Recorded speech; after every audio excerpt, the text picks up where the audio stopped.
Yes. By the way, I like the shirt. Oh, thank you. I thought, well, my husband's he's at the shoe show in Atlanta, and I have no plans for Valentine's. Thought I'm going to celebrate it tonight. You know, our town seal, it's got love conquers all on it. You know. Okay. You mentioned that you had to make a conversion because we use modified accrual accounting. Mm-hmm. That we are required to use modified accrual accounting, correct? We need to continue to use modified Yes. accounting Yes. accrual. We don't need to stray from it. That would be a bad thing, right? No. Just making sure I understood you correctly. That's right. Every town, municipality, I actually audit a county, Watauga County, they all do modified accrual accounting. Yeah, and for the benefit of our citizens here, would you want to explain what that term means? Modified accrual accounting is kind of more like a cash basis of accounting. Like I say, your revenues that come in and then your actual expenditures that you've paid out. We don't book on the general fund depreciation, which is where you have your fixed assets. Say you bought a vehicle for public safety or whatever, you depreciate that over 5 years. You don't do that on the modified accrual accounting. Like booking the depreciation, we expense the capital outlay on modified accrual accounting. Other things are like, I can flip right here and see, like, okay, for instance, on the general fund, compensated absences that the town employees accrue, you don't book that in the general fund. So as part of the conversion is they want to see it on a for-profit basis. So we have to go back in there and book that on those first two exhibits. Now you book it for the water and sewer because the water and sewer is it is like a business. Mm-hmm. So we do book it there. But like compensated absences, you don't book. Fixed assets, you don't book on the modified accrual accounting, the cost of it. You don't book the depreciation. I was looking down through here. The pension stuff, that pension where you've forecasted out people's retire, when they retire, a liability of all that the local government commission came out with ages ago. We don't book any of that on the general fund. Thank you. Congratulations, Kimberly. Yeah, absolutely, Kim. I have one more thing. And this may be small, but it's a big deal to me. Okay, sure. If we could turn to page 10. Uh-huh. And then look at the last bullet point there. It says the preliminary study by the Timmons Group. Now, Kim wrote that part, so she'll have to answer that for you. Okay. Right there under economic factors and next year's budgets and rates. Yes.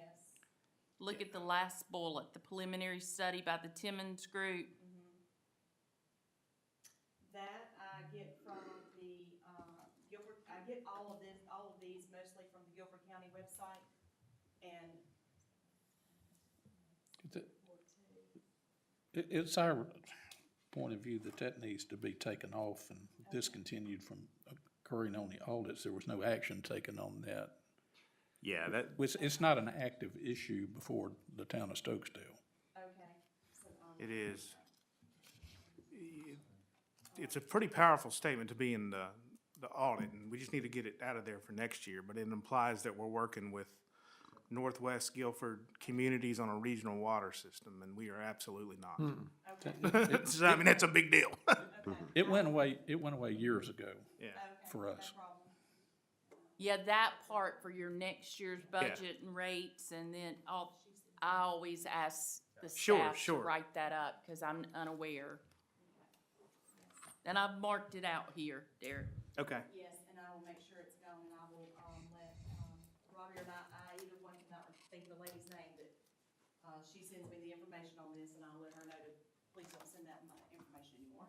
That we will have that removed. Yeah. Well, even if she sends it, we know, because we've been here for a long time, well, 3, 4, 5 years, we know that that's not happening. Okay. So, We're just concerned it confuses our citizens if they read it. No problem. It's scratched out. Are there any other questions? Cindy, thank you very much. Appreciate you making the Thank trip. you, and safe Oh, travels, yes. absolutely. You're welcome to stay, but there's no need to unless you just really want to. I think I will head on back up the mountain. My dogs are there tied by themselves, hopefully not tearing up anything. Well, happy Valentine's Yeah. Day. Yeah, Well, thank you guys. It was good seeing everybody. thank you very much. Thank you very much. Be careful. That letter, if you want to pass that out, yeah. Okay, thank you. Thank you. Thank you. Bye, Kim. Okay.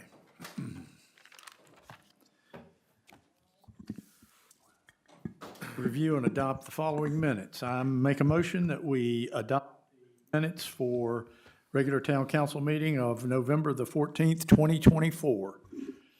I'll second the motion, Mr. I have Mayor. a second and a motion. Is there any discussion?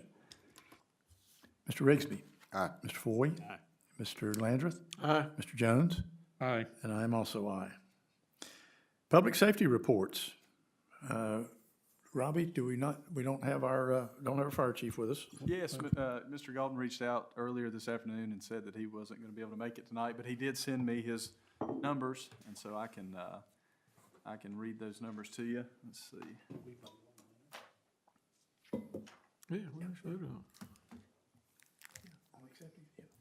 All right, this is from an email from Mr. Galton, who, of course, the chief of the Stokesdale Fire District. He said, Robbie, here are the incidents for the month of January. There were 51 medical calls, 20 fire calls, 31 other calls, and that totals 100 calls for the month of January. That's the end of his report. All right. Tip for the month? Tip for the month is be careful with fire. Yeah, He would be proud. Don't play with matches. don't grow corn in the winter. There you go. Guilford County Sheriff's, official, Sheriff's Office report. Mr. Wagner? Yes. Let's see here. This is the Sheriff's Office report for the month of January. This was provided by Sergeant Ryan Seals of the District 1 office. The Sheriff's Office responded to 137 total calls for service in the Stokesdale town limits, resulting in 13 total case reports. Of note, on 126, a home under construction in the 7400 block of Kingsley Place was broken into and items taken. Case remains under investigation. We are reminding builders to install surveillance equipment on the job site and record the serial numbers of their tools.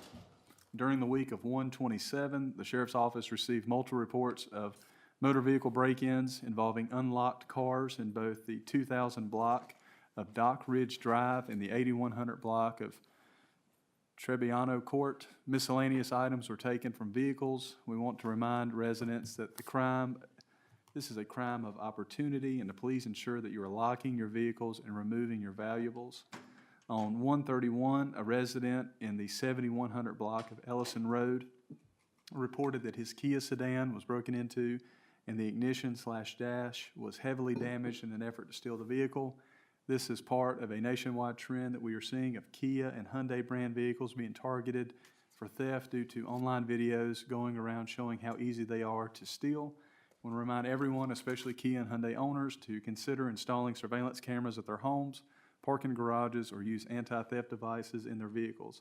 This was an isolated incident to the area. However, surrounding city jurisdictions have seen steady increases in car thefts targeting Kias and Hyundais recently. There were no other incidents or crime trends in the town for the month targeting the general public.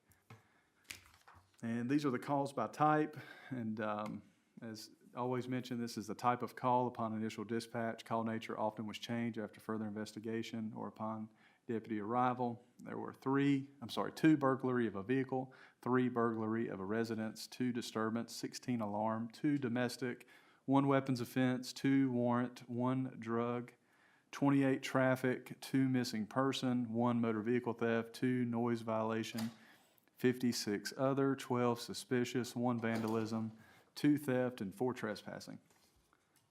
And that concludes the Sheriff's Office report. Thank you, Robbie.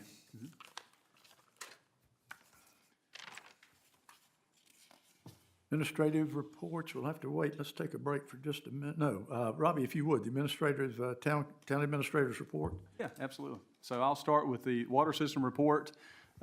These are some numbers that were provided me by Mrs. Hunsucker. There were, for the month of January, 9 water meters installed, 47 water meters in stock, 3 applications for transfer of service and water meters in, 9 water meters and applications on hold for builders, 21 work orders, 40 811s, 858 water bills mailed out, and 11 reservations or rentals. And I've sent this out to everyone on Tuesday. It's in the agenda packet. So I won't read all of it, but if there's any questions, let me know. But I'll just highlight some of the items throughout the report here. I'll start with the Ellisboro Road Waterline Extension. That extension is underway. I think it was due to be finished this week, but the rain may have set that back just a tad bit. But of course, that was designed by Kennerly Engineering, and Yates Construction Company are doing the installation process. They began the last week of January. This water line extends from just beyond the Buy Right grocery store to Cornelius Court, which is the entrance to the Boone Meadow subdivision. Project is expected to enhance water pressure and water quality in the surrounding area. It also provides property owners along the route with an option to hook into the town's water system if they choose to do so. In anticipation for the project, I prepared, distributed notification letters to all those property owners and let them know of that. I've received one phone call just saying that they did receive the letter. And so that was good. Oversight of the project's being handled by Aaron Babson of Hazen and Sawyer. Hazen is our on-call engineering firm for plan reviews and intermittent inspections. I visited the site, and I know that Mr. Babson has conducted several visits. And one point to add here is that I've reached out to Kennerly Engineering to get a proposal for one more service that we'll likely need from them, that being the as-built drawings. So although Kennerly designed the specs and helped us with the bidding, that was where the contract ended. So now we need the as-built once it's in the ground, and that would be a good thing for Kennerly to do. So I've asked them for a price on that. And Excuse me. yes, The as-bills aren't part of the service that they're providing to the town. no, We've got to pay them for as-bills. yes, sir. How do you know this to be fact? Because I asked them. It's in the contract. The contract specifically says engineering specifications for building, and then it also states that they'll help us with the bidding process, but that's where it stops. And so when I had reached out to them to kind of see what other services there were included in that contract, they said that it stopped at the bidding. So once Yates was awarded the bid, that was the end of Kennerly's service. Have you heard back from Kennerly on a price? Not yet, not yet. Mr. Winfrey, you got any free advice on this one? Well, I'll be glad to look at that contract and kind of confirm this, what the contract says, but I'll be glad to review that. I wish you would. Okay. Yeah, I'll be glad to send it over to you. Just unexpected by Yeah. me, anyway. Understood.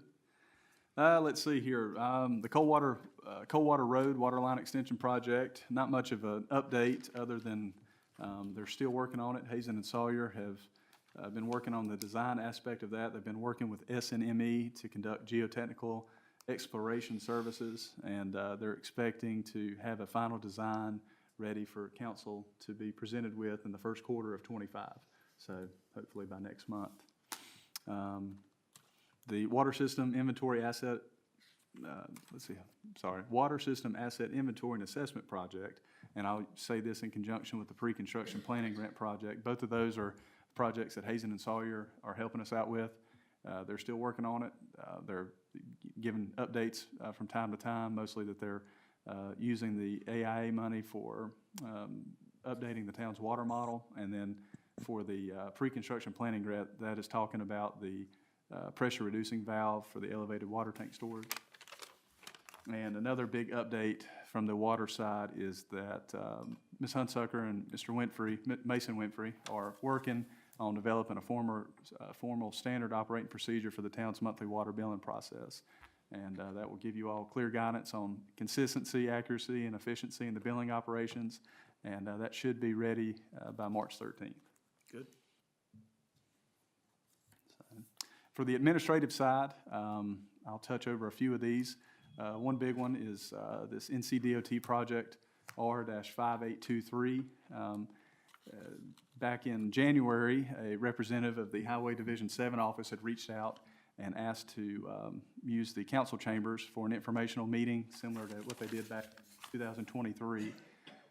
That is to give updates on the project. And right now, the tentative date is going to be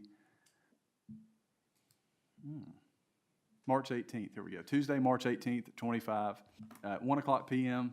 They would prefer that this be for the Stokesdale Town Council and the town staff to receive direct updates, and that's at 1, and then at 4 o'clock, it would be a session intended for the general public. So, the athletic field lighting project, I'll speak on that briefly, but I'll let Mr. Stevenson have the floor on that a little bit later during his report. But the biggest update is that Mr. Overby has got just about everything that he can get done up until now. He's got the underground wiring installed. He's got the control panels installed. He's got the pit pad installed. Now he is anticipating that the lighting fixtures themselves and the poles will be delivered in mid-February, and just waiting on power to be hooked up to the transformer and the install of the transformer by Duke Energy. Did get a text message today from Duke Energy saying that the transformer will be delivered next Tuesday. Nice. And that the underground installation from Angel Purdue to that transformer should be happening sometime after that. So it's on the books. So Tuesday, the 18th. Yes. Tuesday, the 18th is when the transformer will be put onto the pit pad. And then a little bit later is when they're gonna come and hook the power from a pole on Angel Purdue Road underground to it through the park. And then the delivery of the poles and the lights, you said mid-February? Mid-February. That was the last update that we had received from the supplier, was mid-February. That's tomorrow. Yeah. Well, true. So, The reason I ask is soccer season starts around the 1st of Yeah. March. And is there anything that you need as far as maybe some encouraging these folks to, such as Duke Energy? You know, a little hustle never hurt a horse here. absolutely. I've reached out to them. I found that Duke Energy responds better through text message. That's the best way I can get in touch with them. So I kind of stay on them and send pretty frequent text asking for updates. I did make them aware in the last text that I sent yesterday that soccer season was going to start March 1st. Mr. Overby knows that as well, so should, hoping to get it ready by then. So, but I'll be glad to share telephone numbers if you all want to call them as well.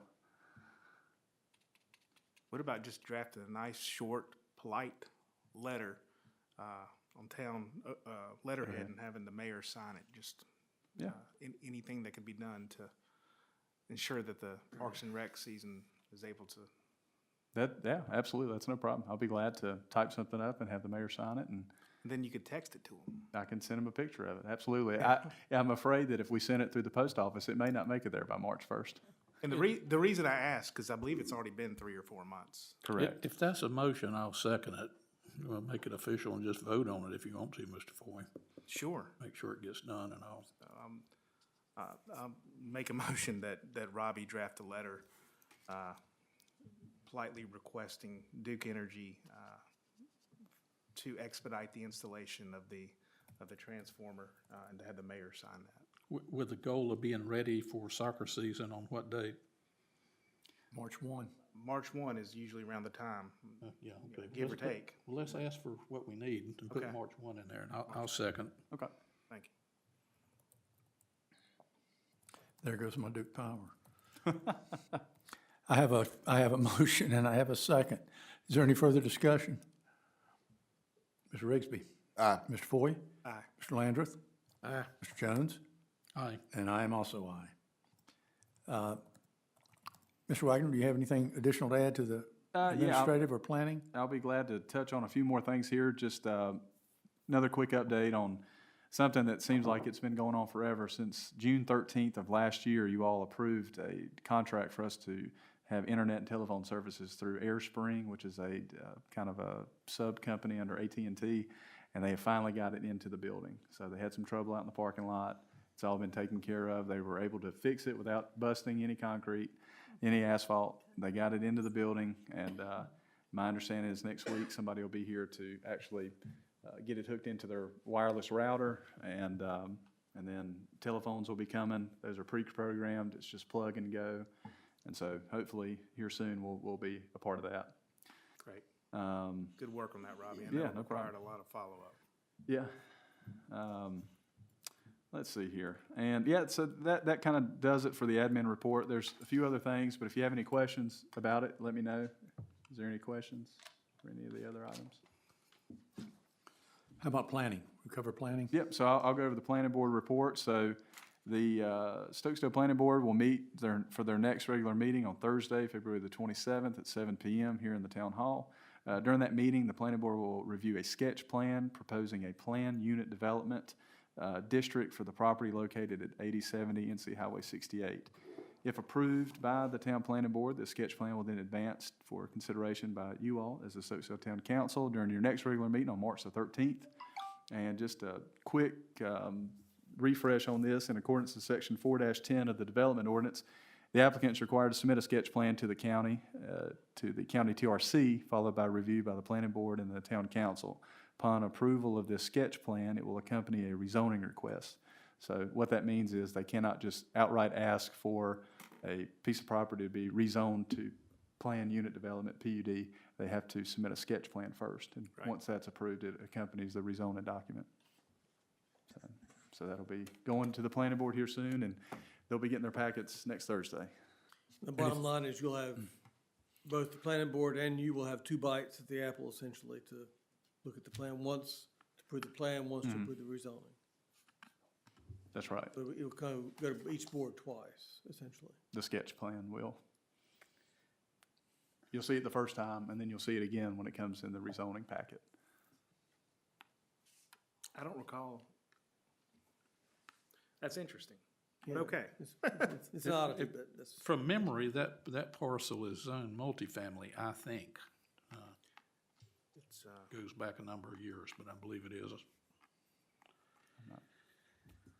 I'm aware of where the property is. I don't know offhand what the rezoning is. I attempted to locate that on the GIS and had no luck, so.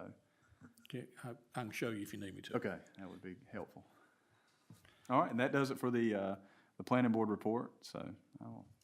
thank you, Robbie. Any other questions? Mr. Rigsby, do we have anything for the property committee? Not a lot, other than I did attempt to put the signs up for the park hours. Two of them are, need to be horizontally. So we need to see, I've asked Robbie to reorder two signs. If we put them up as we've got them, they would stick above the pole, or we'd have to put another pole in the ground. And then the other signs would have to come down. So I think he said it's just about $20 to order another sign. So once we get those, I'll have those up. That's right. I did reach out to, Mr. Winfrey has reached out to Signs and Trophies in Madison, and that's who made the first signs, and so they're just gonna use the same template and just turn it on its side. It'll be long ways. Landscape. Yes. Anything else, Mr. Rigsby? No, sir. Town Park Improvement Committee, Mr. T. Stevenson. Welcome, Mr. T. Thank you, Mr. Mayor. Thank you, folks. Good evening. Robbie did a really good job explaining the progress on the athletic fields, and I really don't have much to add to that, other than we are very excited about that, and hopefully we can hit that deadline that we're talking about, the March 1. On a positive note, March also is the beginning of daylight savings time, so we might buy a little time there in a week or so. I think it's the 9th, if I'm not mistaken, of March that it switches over to daylight savings time. So anyway, it'll all come together. Real quickly, we are still working with a vendor for the security system. That is becoming more and more of an urgent need as far as I'm concerned. Unfortunately, we continue to have concerns with damages that are being caused to our property. And we need to be able to document that. We need to be able to find out who's doing this so that we can pursue, for lack of a better term, retribution, or at least damages that are being caused. I don't know that it's malicious. I think it's more of mischief, but at the same time, there's lack of forethought there that results in damage, and somebody ends up having to pay for it. We're spending too much time and energy in trying to keep our park and improve our park and provide services and facilities for our residents that we can be proud of and that they can get a lot of enjoyment out of. And unfortunately, we have some that fail to realize the value of that. I'm off my soapbox now. Almost. We are continuing to discuss some options for parking adjacent to the basketball and pickleball courts. Based on the available funding, we may or may not have sufficient revenue to be able to get a paved parking lot. We'll have to see as we approach the completion of the lighting project. In that would certainly still be a primary concern. That would be our first choice. In the meantime, the sides of the roads, they are being used for parking. We do need to take some action to control that a little bit. We have considered various fencing type objects or options, and we'll continue to discuss that based on feasibility and also effectiveness and affordability. Again, we have discussed by way of security for the facilities, a self-closing gate mechanism. We do have the gates are installed. Right now, they are locked open. They did require manual opening and closing. We really don't have staff to do that, and I'm sure the sheriff's department doesn't really want to come by every night and open them up and close them up. So we are looking at options for that. I did see some, and Robbie has done some research on a firm that provides that kind of thing. I don't know if it's going to be heavy duty enough, so we're going to look at some additional options with that. Again, we need to control access to the park after hours. So that is a major concern for us.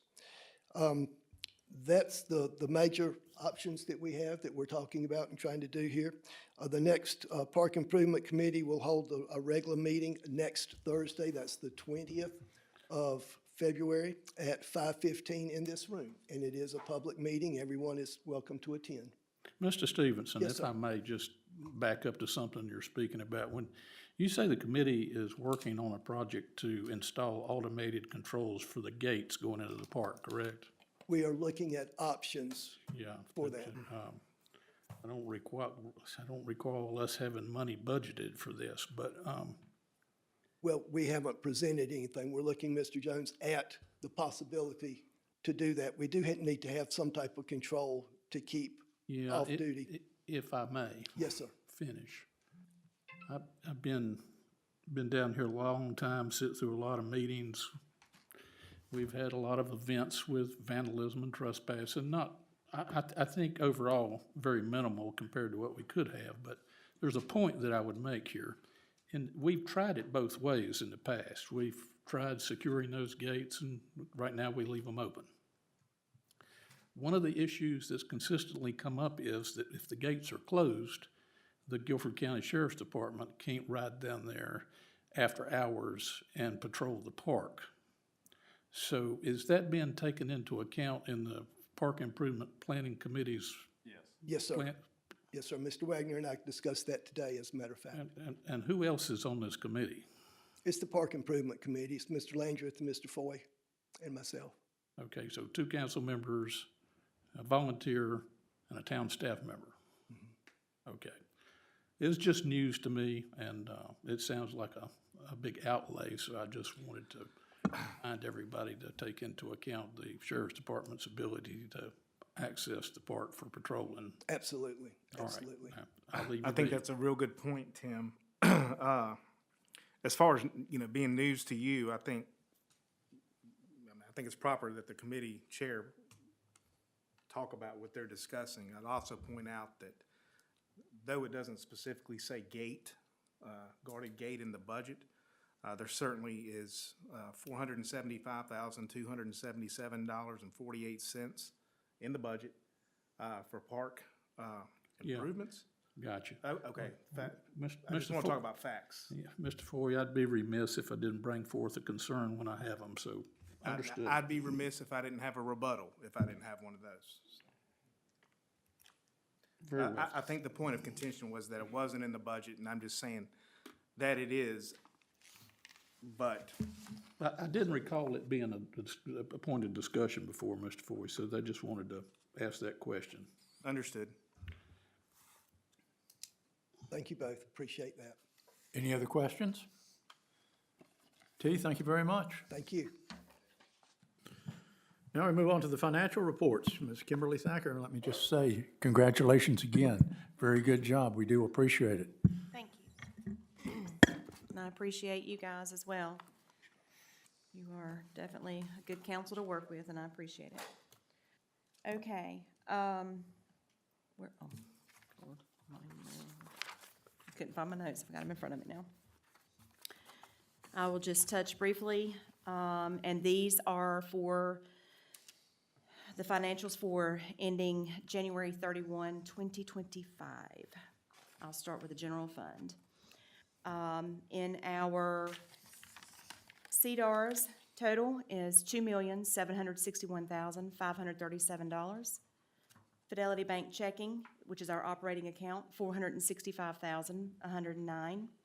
Petty cash is $150. Our money market account with the Bank of Oak Ridge is $24,071. The total investment earnings, interest earned for this fiscal year to date for the general fund is $63,197.37, of which $9,105.60 is for the month of January. The accounts receivable, the shared overhead expense, January reimbursement, is $15,444.90. The total for this fiscal year to date for shared overhead expense total is $90,009.94. Sales tax refund due to the general fund for the North Carolina Department of Revenue to date is $600.78. Total AR for the month of January is $16,535.06. Our total assets for the month of January, 12/31/2025, is $3,549,169.59. For the water enterprise account, the Bank of Oak Ridge CDARS, our total is $1,347,741. The Capital Reserve Fund is $145,682.50.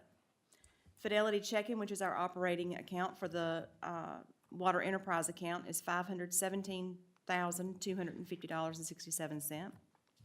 Fidelity savings is $45,075.86. The North Carolina Capital Management Trust Fund is $588,488.42. The total investment earnings, interest earned for this year to date for the water enterprise account is $37,246.27, of which for the month of January is $6,192.53. Our accounts receivable for the water enterprise account, this includes active, inactive, $22,600.05. That also includes the January billing. The accounts receivable for active and inactive 90-day plus past due is $0. The sales tax refund for the month, year-to-date, is $1,346.59. The total assets for the water enterprise account is $2,668,185.28. Our total accounts payable, which includes our water bill and quite a few other things that, for the month of January, is $47,614.78. That also includes the general fund share overhead expense as well. The water capacity fees received for the month of January is $1,500. The year-to-date total water capacity fees collected is $15,750. Before I go on, I have a few notes that I would like to share with you guys. Do you guys have any questions about the financials? Any of those numbers yet? Okay. I'm taking that as a no.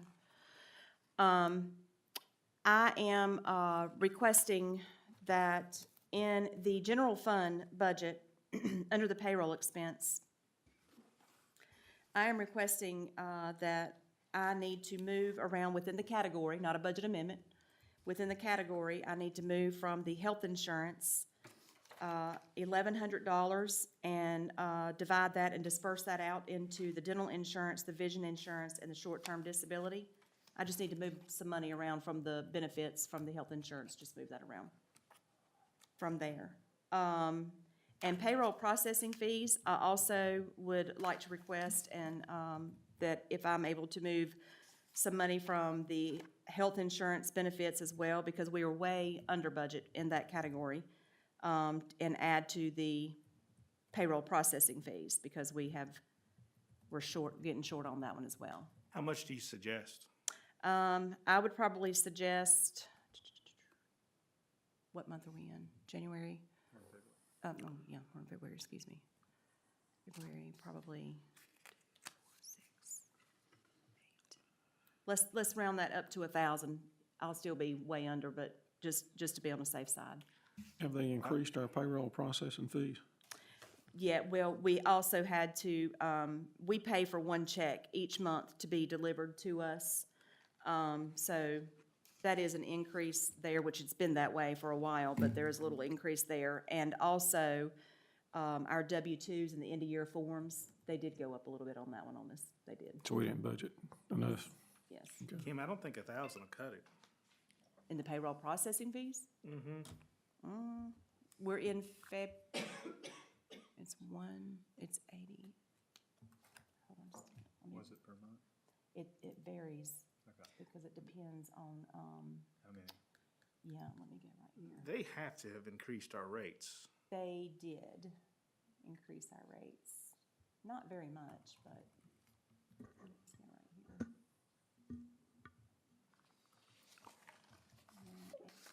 How many pay periods do we have left? Hold on, let me get right here and see.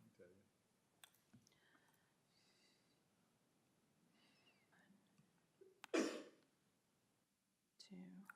3, 4, 5, 6, 7, 8, 9, 10. We've got 10 left. Okay. The average is around 1,100 would do it. Let me see. Hold on.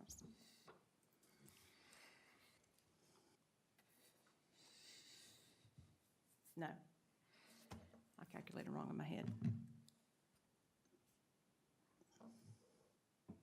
Does this include this one? Oh, that was included in there.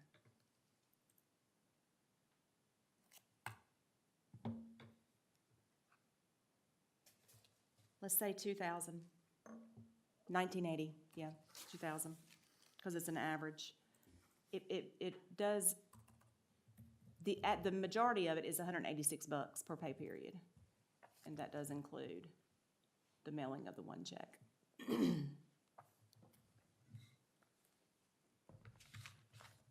We have 10 pay periods left, 11. 11? Yeah, 2,000 will do it. Should. Yes, it will.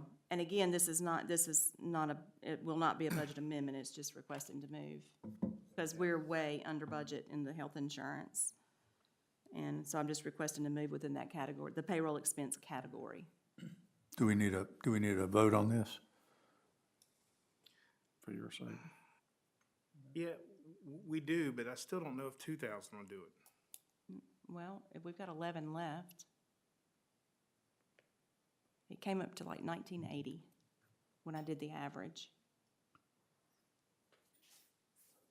If you want to cushion to make sure, then 2,100 will definitely do it, but Can this wait another month and you get an exact request in front of us? sure. How about that, guys? Yeah. Okay. Good idea. Perfect. Good I'll get the idea. exact numbers. What else, Kim? Oh, I'm sorry. Okay. The December 9th, 24 council meeting, you guys asked me to check into the rates for the CDRs with the Bank of Oak Ridge. I contacted Tammy Barbie with the Bank of Oak Ridge, as she is our representative. Her response stated they can still offer 3.75 API on 1 year and 3.5% on 2 years for the town. I also asked her to verify and clarify for me verbally on the telephone that there would be no penalty if we were to have to pull any of this money out ever, for emergency funds or anything like that. She did some checking because I think at first she thought that, we were okay, and I think we all did, and Derek and I thought that as well. However, after checking, she confirmed that there is a penalty, and on the 1-year term, it's 180 days of interest and the 360 days on a 2-year term. So my suggestion, recommendation to you guys, that just a good rule of thumb would be do not withdraw any of those funds until halfway through the term, because you wouldn't lose any principal then.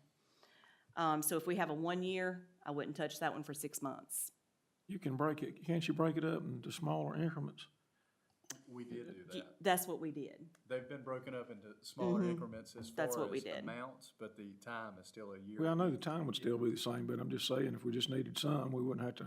But Let's clarify. We would lose interest. We wouldn't lose our principal. well, if we took it out in 3 months, let's say we put it in there and we needed the money to get the money out within a 3-month period, which that would have to be a dire emergency, in my opinion.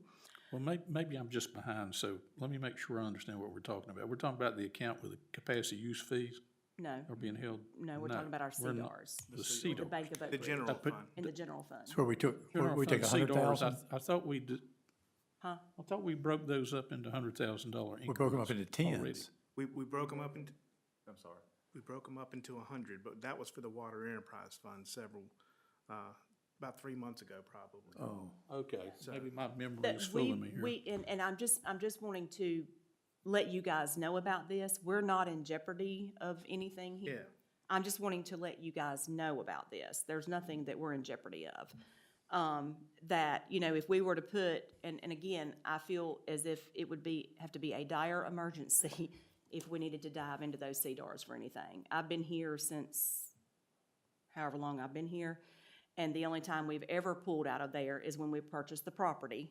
And I don't even remember when that was, Derek. When was that? When we, 21. 21. Oh, excuse me, 21? it's 20. I can't even 21. remember when that was. September of 21. Yeah, and that is the only time we don't touch those funds at all. So that's why I was just letting you guys know that And you just lose interest. You don't lose any principal. if you stay within that 6-month, if you, like, for instance, like I said, if you're in a 2-year term, don't touch it for 1 year, we wouldn't pull from that. But guys, we've got 2.7. a lot of different accounts. I reconcile each and every account in the CDRs each month. And we have a lot of accounts in the general fund, and if you just look on your balance sheet, you'll see, for instance, in the general fund itself, this is the water. Well, I'll go in the water. I mean, the money was sitting with no interest Yeah, at one time. these, Yes, no, we're making money. I'm just wanting to make you guys aware. So like I said, this is just nothing to be concerned about. I'm just letting you be aware of what's going on here. and you provide us with a maturity date. After that date, we can reinvest them, we can move the money, we can do whatever. On the balance sheet, each month, you get on to the right of that, there is a maturity date. And we've got some coming up in October of this year. But to the right on the balance sheet, you'll see through there the maturity date of each CDR that we have in the general fund and the water. Well, I just advocate that we keep them in, $100,000 amounts thereabouts and stagger the maturity dates like we've discussed, and that should take care of us. Yes, but I know that you guys had also wanted to move some more money, and if you don't mind, I would like to give my recommendation on a couple of accounts. Because here's one that we've got the money market account sitting at the Bank of Oak Ridge. I spoke with Tammy about this on the telephone, and I told her that, that account is sitting there making pennies, literally. And she said that we had to have an account outside of the CDR account, in order to keep these CDRs there. We have to have this account. That account only has to have like $500 to $1,000 in it. And so I was actually gonna recommend maybe moving $23,000 from that account, because there's $24,000 in that account. Just keep $1,000 in that account, let it do whatever, and move the other 23 and make some money on it. Well, the state statute used to require us to invest idle funds at all times. Nothing has changed for that, right? No. So, I mean, we don't have, doesn't not a matter of whether we want to do it or not, we're required to do it. Well, yes, but there's also, we have cash flow that we've got to keep on hand too. Well, you're making something on the money market now. And Kim's point is we could do a whole lot better.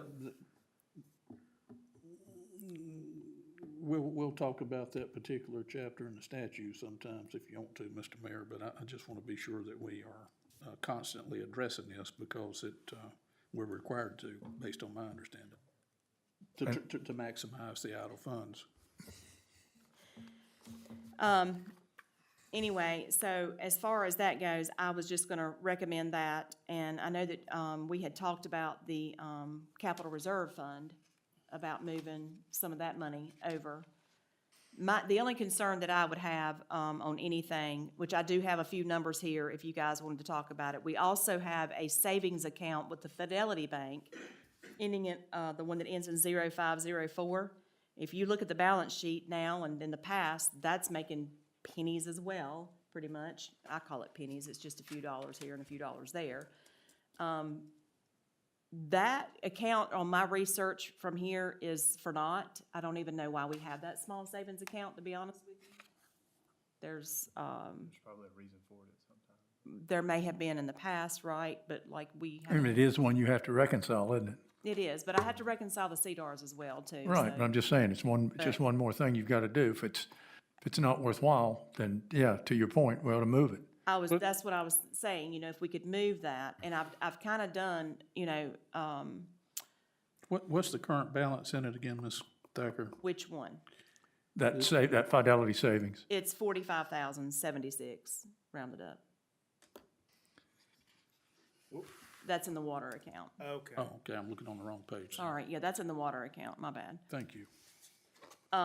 But I do have a few numbers, and the total that I came up with from each account, and of course, you guys make the decision on this, but I came up with maybe moving, $245,076, and I can tell you each account that I felt very comfortable with moving any money from. Obviously, the money market at Bank of Oak Ridge under the general fund, and obviously, the savings account under the water enterprise account, and close that one. We do not need that account. The regular savings account you're speaking of with $45,000 in it, which bank is that at? Fidelity. Thank you. Is there any reason we have to stay with these two banks? I mean, right now, rates are, on a personal note, I can do better than that, just depending on where you want to invest it. We could, I think that Fidelity is convenient for our operating account. for CDs, Oh. they're, I mean, We have to stick with whatever is approved by the state treasurer. well, I understand it. I would imagine any state bank would be, Gotta have a brick and mortar location. right. Yeah, I'm not on the internet. It's brick and mortar. But I think if we shopped it around a little bit, I think there are probably quite a few better places. I can beat that. I want to speak back with, he never got back. It's not much, but it's, to Tim's point, every penny counts. Is that the guy that never? So what, John? Recommend not doing that. Not to get with us? Not shopping it around? Well, one, the maturity date, I'm looking at the Water Enterprise Fund, and I'm seeing the maturity date on all these CDRs. But you don't know what's out there if you don't look, Derek, is what is my point. I've looked. Oh, have you? Robbie and I have talked about it. Okay. That's what it was. And you're satisfied that you can't beat what we're doing? John with the capital. Let me management ask this trust. question, because I don't know what y'all are thinking without asking. I would think that we wouldn't want to do business with a bank that we couldn't drive to in 30 or 40 minutes. We're talking about CDs, Tim. Well, I understand, but again, sometimes things go wrong. You just need to go to the bank and straighten out problems. And so, I'm just asking the question, are we willing to have a bank that, while we might receive, higher interest rates, it might not be readily accessible for us if we need to go there? I'm just asking the question, because I don't know. I don't think that, as long as we stay with the state bank, I don't think we've got any kind of a problem. I mean, we can be anywhere we need to if it were to require something like Guys, that. let's think about what CDRs are. and we're using the term CDs up here. CDs is one investment unit. CDARS is a pool of them, a collection of them that is administered by the Bank of Oak Ridge. So we're pretty well diversified within our CDAR pool through CDs. Your CD is basically guaranteed by FDIC. Yeah, and CDs are bank specific. So if Correct. you're talking about CDs, I would tend to agree with you here, but we're talking about a vast pool of CDs that fall under the CDAR umbrella. Well, I don't know about the rest of y'all. I occasionally have had a banking error or a foul up in paperwork and had to go to the bank. So I didn't want one of our staff members to have to ride to Wilmington over something if we could avoid it. Kim, is that of any concern? I'm sorry. Tim saying that with some mistake in a statement, that physically having to get in a vehicle and go to Winston-Salem or Asheville or wherever you might have to go, I mean, is that a legitimate concern with How far is too far? I mean, to go get money, to go get our money out from somewhere, just town can buy me a ticket and I'll fly to California, I guess, if I need to, but, point? All right, No, I well, mean, I don't think that, because with the way electronic funds work this day and time is, there's that as well. If y'all wanna do something, find out what it is and get a proposal put together and put it on paper and put it before us. We could sit here all night doing this. You're right. No, I was just giving you guys the information that you asked me to give you. I'm sorry, Mr. Land, if I'm just old school, don't. Well, I mean, I just soon stay with our banks, but if we wanna do something different, then we need something we can look at instead. I'll forget 2 minutes from when you comes out of your mouth. Yeah, you've said you've got 245,000. You think you'd like to do something. Give us a recommendation. Can you have it for us next time? Sure. Okay.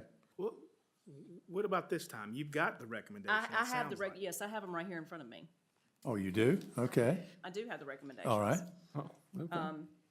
And I can give you guys, I guess I can run a copy of this and give it to them if they need to, but, like I said, the Bank of Oak Ridge, the money market account there, So are we talking general or water right now? the bank of, that's a general fund. Okay, I'm gonna get with you on the balance sheets here. If you look on the balance sheets, you've got $24,071.33 in there in the money market. I'm recommending that we move 23,000 of that into a CDAR. That leaves us, because Tammy said we had to leave at least $500 to, whatever, at least $500 in there. I said, let's just leave 1,000 in there and just move 23, make it even and go on. The capital reserve fund, you guys spoke of that on the last council meeting. I had recommended to move, and I'm on the water fund now. okay. The rest of this is on the water. And I had recommended to move 125,000 from there. Well, I can, where's it at? Okay, from where?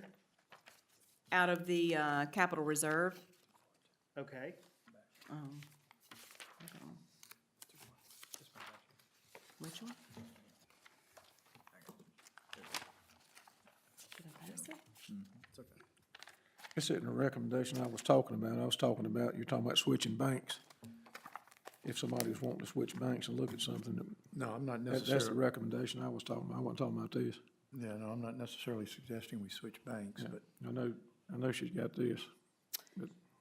We have 145,683 in the capital reserve fund, and I was recommended to move 125,000. The operating account, I would feel comfortable moving 75 from it. And then the regular savings account of the 0504 that has 45,076 in it, to move that whole amount and just close that account with Fidelity. You see the interest rate on it's 0.02%. It's making the 45,000, and we could make at least 3.5 at least on 45,000. It's a heck of a lot better than what we're making. So that total that I have would come to $245,075.86 is what I have to move. And if you wanted to do, 100,000 and 100,000, which I know that would leave the 45,000 left. Mr. Foy, can we have Ms. Thacker? Are you in the water or the general? I'm in the water when I get on the right page. Okay, thank you. I have it over here if you want to grab my computer too. Well, no. General fund. Oh, he's in the general fund. On January the 29th, there was a check written to Dan River Oil Company for $688.11. Is that the generator? Yes, that was diesel for the generator. Thank you. I couldn't get to Okay. Ms. Thacker, I'd like to have a copy of that invoice from Dan River, whenever, at your convenience. It's attached in QuickBooks. I can get that right to you. I'll print it right now. Anything else for Ms. Thacker? Okay, we're going to open up the floor for any public comments. Would ask that anyone wants to speak, if you would, just please limit it to about 3 minutes. Do I have anyone who would like to speak at this point? Yea or nay? Moving right along. Consideration of the cost, this is new business items. Consideration of a cost proposal for the installation of an in-ground water sampling station on Ellisboro Road. Mr. Landreth, I believe you have this. Well, I just had Robbie put it on there because he wanted to, so Robbie, Okay. Yeah, I'll be glad to talk about that. or Gary wanted to. Let me pull so since the packet went out on Tuesday, Tuesday was when your packet went out. In that packet, there is the proposal that you're voting on from Yates Construction Company. But since then, on Wednesday, I received an email from Gary Machunas. That's really where this request is coming from. So I remember back in the summer of 2022, Mr. Machunas had came to some of the water system workshops that we were having, and at that time, he was kind of asking the council to consider sampling stations. So it's something that he's talked about for multiple years now.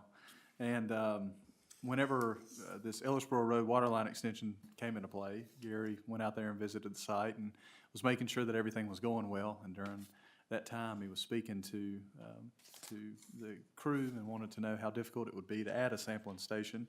And after speaking with them, Gary came to me and said, a sampling station would be beneficial, and now is the best time to do it than ever because the line is uncovered and the fee would be much less than it would be if it were covered. We're not paying a tap fee like we normally would pay Yates. This is something that's already uncovered, so it's mostly material. And Mr. Machunas had given me a list here, and I told him I would read this to you guys. I forwarded it to you, but I'll read it as well here. So Mr. Machunas said, Robbie, as you and I discussed several times, the need for dedicated sampling stations within the water system is as follows. Number one, accurate representation. By sampling directly from the main water line, dedicated stations provide a more accurate picture of the overall water quality, as opposed to sampling from individual faucets, which can be affected by issues within the building plumbing. Number two, reduce contamination risk. Dedicated taps are designed to minimize the chance of cross-contamination from other sources like dirt, chemicals, or personal hygiene practices. Number three, controlled environment. Designated sampling stations allow for consistent access and procedures ensuring proper sample collection techniques are followed each time. Number four, compliance with regulations. Most water quality regulations require public water systems to monitor water quality at specific locations, and dedicated sampling stations help meet these requirements. Number five, ease of access. Dedicated stations are typically located in easily accessible areas, making it convenient for water quality personnel to collect samples regularly. Number six, doing it during a time of line addition is a cost-efficient way of adding much-needed sample stations. And those are Mr. Machinus's items. And I thank Gary for those recommendations. Just to clarify, we are sampling water. We're just not doing them via a sampling station there at the water line. We just have other. Correct. Right. That's right. Right now, those samples are taken from places all over town. There's 6 that come to mind, but it's typically kitchen sink faucets inside of businesses, spigots on the side of residences, and a hydrant near a manufacturing plant. Okay. But no dedicated sampling station like this. This would be the first one. Is Gary recommending multiple? sampling stations? This recommendation is for one, but he would like to see multiple, and that's his job as a water ORC to give recommendations of how the water system can always improve, and that's a big one that he's pushed for quite some time now. Don't you have an estimate of the cost of this thing? The estimate of the cost of this particular one is $1,800. Yeah, okay, Jay? taking into if indeed that's about what they're gonna cost, it sounds reasonable that this is something we might be able to add to next year's budget. Correct. The price would likely increase going forward because this is a unique situation in that the water line is uncovered. That's why it's $1,800. The water line is exposed right now because this is part of the new extension on Ellisboro Road that has not yet been covered. They don't have to bring the equipment out, dig, and get to it and all that. When will it be covered? Well, it was supposed to be covered tomorrow. I think the rain has pushed it back a little bit. I would say that it would likely be covered within the next week. Did you find out where the money would come from? You said something about I did, yes. So Ms. Thacker is gone right now, but her and I did discuss this. You have two options. This can come, so the water line extension itself is coming out of the Guilford County ARPA fund. No reason that you could not pay for this out of that, but you can also pay for it out of the budget itself. There's a line item. The number is drawing a blank to me right now, but Ms. Thacker has it. It's the one for system maintenance. It's in the general fund, the water enterprise fund. If I pull the budget up, I can tell you the exact line So we item. have the money in this year's budget. Yes. Yates hasn't specified the type of equipment or anything on this estimate. Is that included with the $1,800? Yes, to furnish and install the equipment is what's listed on the proposal.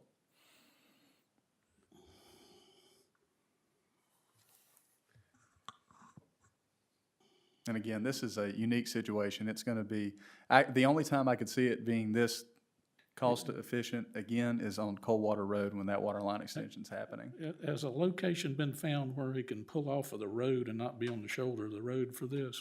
I believe so. I think that's something that Mr. Robertson and Mr. Machunas have worked out together. But this won't require any right-of-way from a private property owner? No, the water system is already in the right-of-way.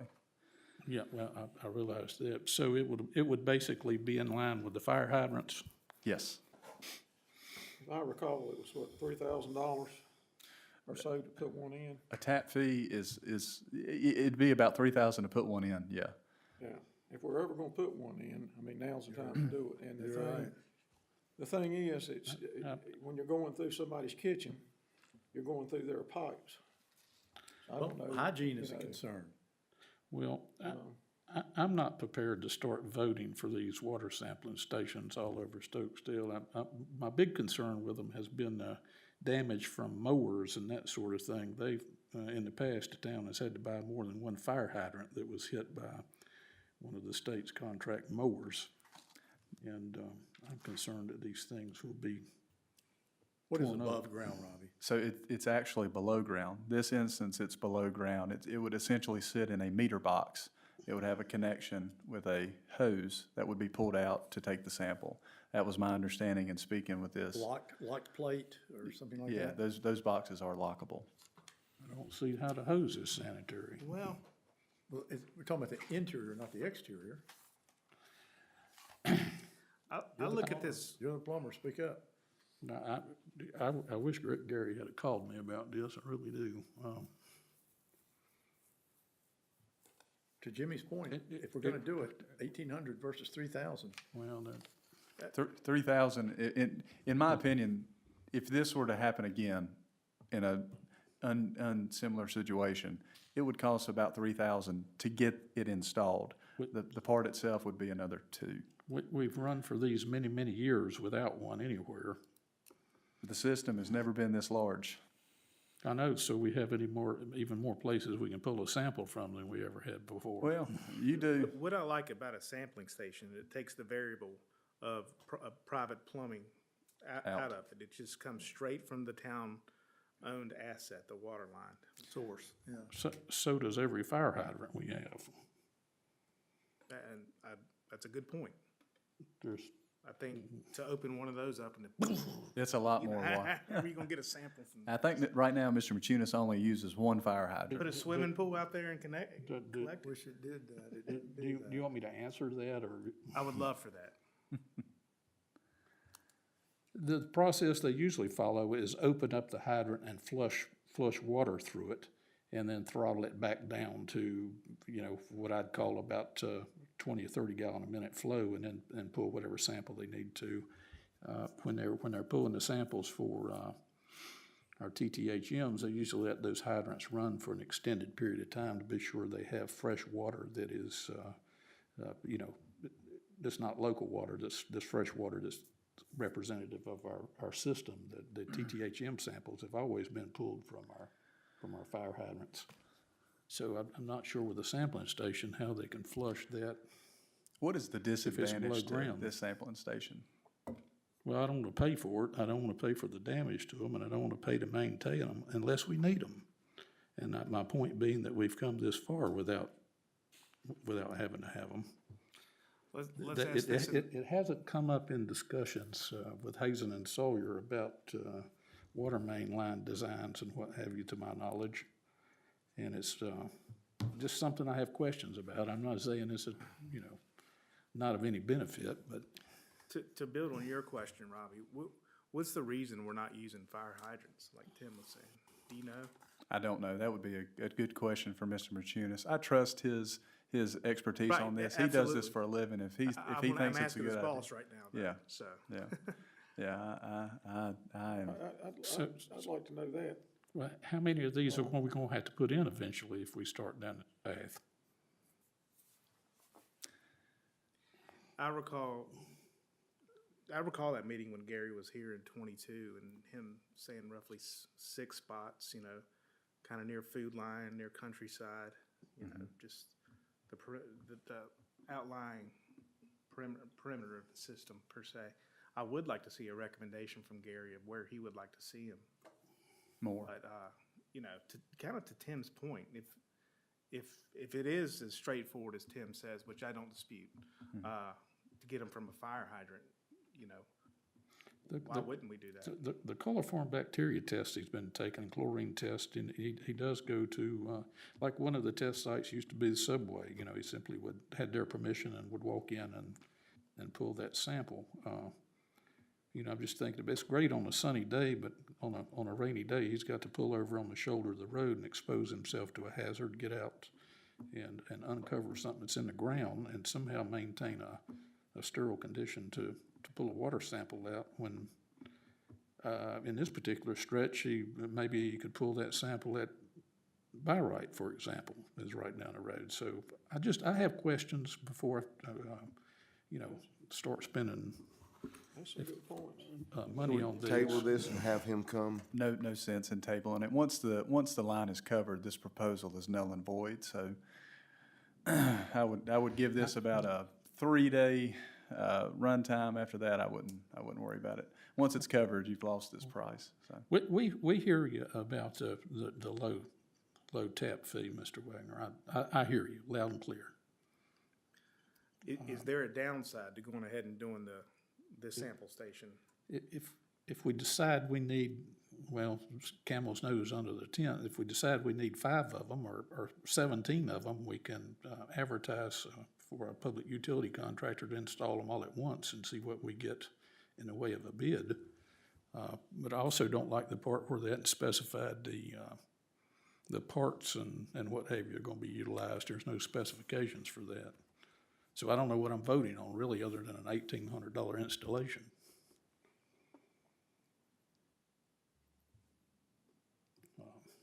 What kind of specifics would you look for there? I mean, I'll admit, even if the specifics weren't there, I'm not very mechanically inclined, so it wouldn't. I don't like the part where it's below grade in a box. Okay. We have a sampling station at our metering input point that sticks above ground, sticks up about 3 feet or so, and it wouldn't be safe there if it were not inside a fenced-in area. On the side of the road, I would guess that somebody would hit it periodically, you know, every 3.5 years or something, and we'd be buying another one. But this one is in-ground. Yeah, yeah, and so I just question how you can keep it clean down in the ground. I need to see it to have an opinion about it. So which one would be the best, above ground or the in-ground, either one of them? Well, I mean, that's what it, there's been no extra cost assigned to how we're utilizing our sampling points now. Is there gonna be a savings, implied here that our sampling cost will go down if we have sampling stations versus using those that are on private property? Of the recommendations that he provided, that was not one of them. It was accurate representation, reduced contamination risk, Yeah, control I- environment, compliance with regulations, ease of access, and doing it at a time right now is the cost-effective way. So cost savings was not one of those items mentioned. I will say, this proposal was provided to council some days ago, and Mr. Robertson was kind enough to add his cell phone number at the bottom if there was any questions about the materials. And so waiting until the meeting to ask about it probably wasn't the best. Well, but- I got his number, that's not a problem, but well, the only reason we're even talking about it is because we got a pipe laid open right now. Yeah. And we know, all your concerns are great concerns, no well, doubt I mean, about that. I mean, But if we was ever gonna even think about doing one, this could be our test, and it would be Well, done at half price. well, Gary's known about this project for a long time. Yates has known about it, we've known about it, and it's never come up in any of our discussions about the engineering on this project that we needed to install, sampling stations. Well, So I'm trying to understand the problem this will fix. this won't fix the problem that the government is going on private property to take water samples. But this won't fix that problem. But it sounds like to me, for the reasons that Gary has outlined to Robbie, that this is probably a best practice for any water system. And I only say that based off with the words that Robbie said. It seems very pragmatic to me. You know, using the Guilford County ARPA funds, $1,800, in the spirit of, if we were to do this after the fact, could be 2x the cost. I think this seems pretty low risk. I mean, if we're never gonna do it, we don't need it. And if we're ever gonna do it, this would be a time to try one out. I mean, it's just a balancing act here. Well, to Robbie's point, Nobody's wrong or right or anything here. It's just Yeah, it's a balancing act, and to Robbie's point, once cold water is put through, that's gonna be another opportunity. If indeed this is something we want, that would be another opportunity to put one in. I mean, it's so far out there. Yeah, I just don't like anybody having to stop on the side of the road and open up a vault, you know, in all kinds of weather and expose themselves when they can just walk into a business and pull the necessary sample, and that's been working for us. I think this Maybe I'm missing conversation something here. started when COVID happened. He wasn't able to access those restaurants. I know that's not a problem now, but nobody thought COVID was gonna happen. When it did, it could always happen again. Yeah, I'm not even God gonna address forbid. that, but. I'm inclined to try it. Is that a motion? If not, I'll make one right now. Please. I'll move to move forward with a sampling station on Ellisboro Road in the amount of $1,800 with Yates Construction based off the quote dated February 10th, 2025. I'll second the motion. I have a motion and I have a second. Do I have discussion? Mr. Foy, would you include the amount in your motion? He did. Oh, okay, sorry, I just didn't hear him. Thank you. Any further discussion? now this is just a one-time thing. It's just a tryout thing. This is this one on Ellisboro Road for the new water line extension. I'll bet you that we'll never stop putting them in now. We won't. Well, you know, if it's on new very construction, that's one thing. I'm not gonna ever vote for going. It would take another vote of council before any more are installed, I'll say that. I'll go ahead and put it out there now. You know, depending on the price, I probably will make the motion here in the future to have one out. It just Yeah, you're seems, talking about new construction though, right? of the water system. Yeah, where we're putting lines in, I mean, that would make sense, how, you know. talking about. Well, I mean, this is, I shouldn't even Yeah. brought that up, just, let's go and do this, whatever we're gonna do. Okay, do I have any further discussion? Mr. Rigsby? Aye. Mr. Foy? Aye. Mr. Landrith? Mr. Jones? I'm no. I am an aye. Okay. Consideration of the 2025 Town Council Stokesdale Budget Workshop Schedule. Kim, I imagine that's you. It's that time of year again. Gosh. Where is it at, Robbie? Where'd you put that schedule at?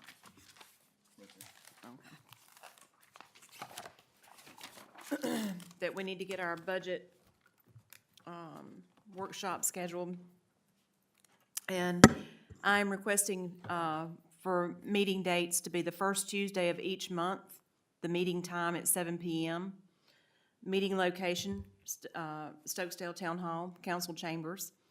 And the meeting dates are March the 4th, April the 1st, and May the 6th.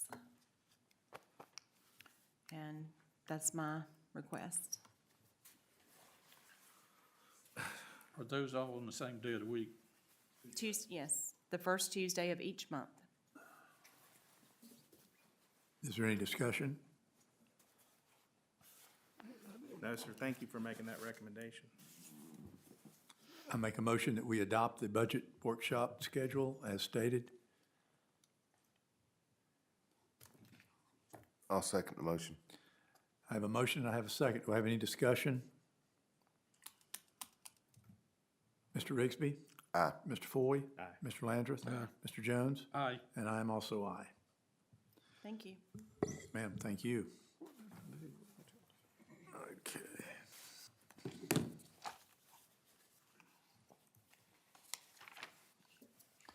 Consideration of Town of Stokesdale organizational chart. I believe this falls to Robbie and possibly Mr. Winfrey. Yeah, I'll be glad to open up the conversation. So, as I've mentioned several times, the North Carolina Department of Environmental Quality has reached out with a number of documents that they've asked to provide them with in return of them giving us two grants, one in the amount of $100,000, the other in the amount of $300,000. So it goes back to the AIA and the pre-construction planning projects that I had mentioned earlier in my admin report. During that time, I noticed that there was a handful of documents that they have requested that the town council has not yet approved. And so, with the help of the wonderful UNC School of Government, I've put together those documents, and with the help of Mr. Winfrey, we have revised those documents, and so those will have all been provided there to you. And the first one is the organizational chart for the town of Stokesdale. Good job, Robbie. A recommendation I would have would just be to populate the names of staff members and council on there. Just to put a name with the position. Okay. So just add the names under the boxes. Yeah, so I'll make a motion that we approve the organizational chart with the addition of names for the specific roles. Got it. Second. Any discussion? I have a motion, I have a second. Mr. Rigsby? Aye. Mr. Foy? Aye. Mr. Landrith? Mr. Jones? I am no. Nay? Correct. And I am aye. Consideration of Town of Stokesdale Resolution R2, 2025 XX, a resolution for allowable costs and cost principles for expenditure of American Rescue Plan Act Coronavirus State and Local Fiscal Recovery Funds by North Carolina local governments. I believe this also falls to you, Robbie, and maybe Mr. Winfrey. Yeah, I'll be glad to speak on it. So yes, this is another one of those documents that's been requested by the DEQ. The initial draft was sent out to everyone last Friday, and since today, Mr. Winfrey's made some revisions, and those revisions have been sent, as well as the final document that lays in front of you there. So if there's any questions, I know that's a lengthy one, so if there's questions, we'll be glad to talk about it. I will add that the reason that the resolution number ends in XX is because those resolutions are numbered on an approved basis, and so I typically don't like to number them until after you've approved them. But that's just a housekeeping measure. So if I could draw your attention to page 9 and 10.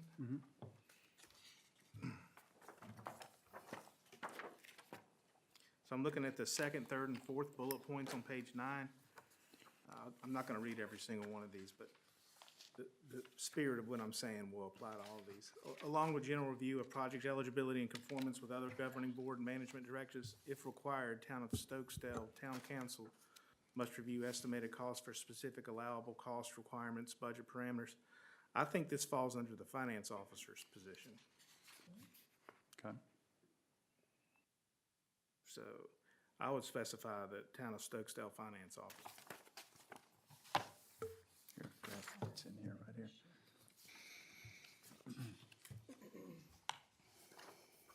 It's going to be page 9 of that first document. It's actually page 8 of the, 8. I think it's page 8 of the, Okay, I'm looking at the booklet. yeah, we kind of pared down some of it. Okay, so does it say finance officer in that? No, it doesn't, but it's a different, the Different item you're page talking number. about, I think is page 8 of what was. From today, that's right, yeah. With regard to these documents, I would look at the attachment that was laid in front of everybody's desk, not your actual agenda packet. What's in the packet is from Tuesday, what's in the, in front of you loose is from today. Same document, just revisions, and that did change the page number. Okay. So for the first bullet point, I believe I agree with Stokesdale Town Council. Okay, But then on the second, third, and fourth bullet point, my recommendation would be to put the finance officer. okay. Now, you're referring to the pre-expenditure or post-expenditure? Which section are you talking about right now? I think it's pre-expenditures. Okay, you're at the top of the page. But I'm not done, though. We'll get there.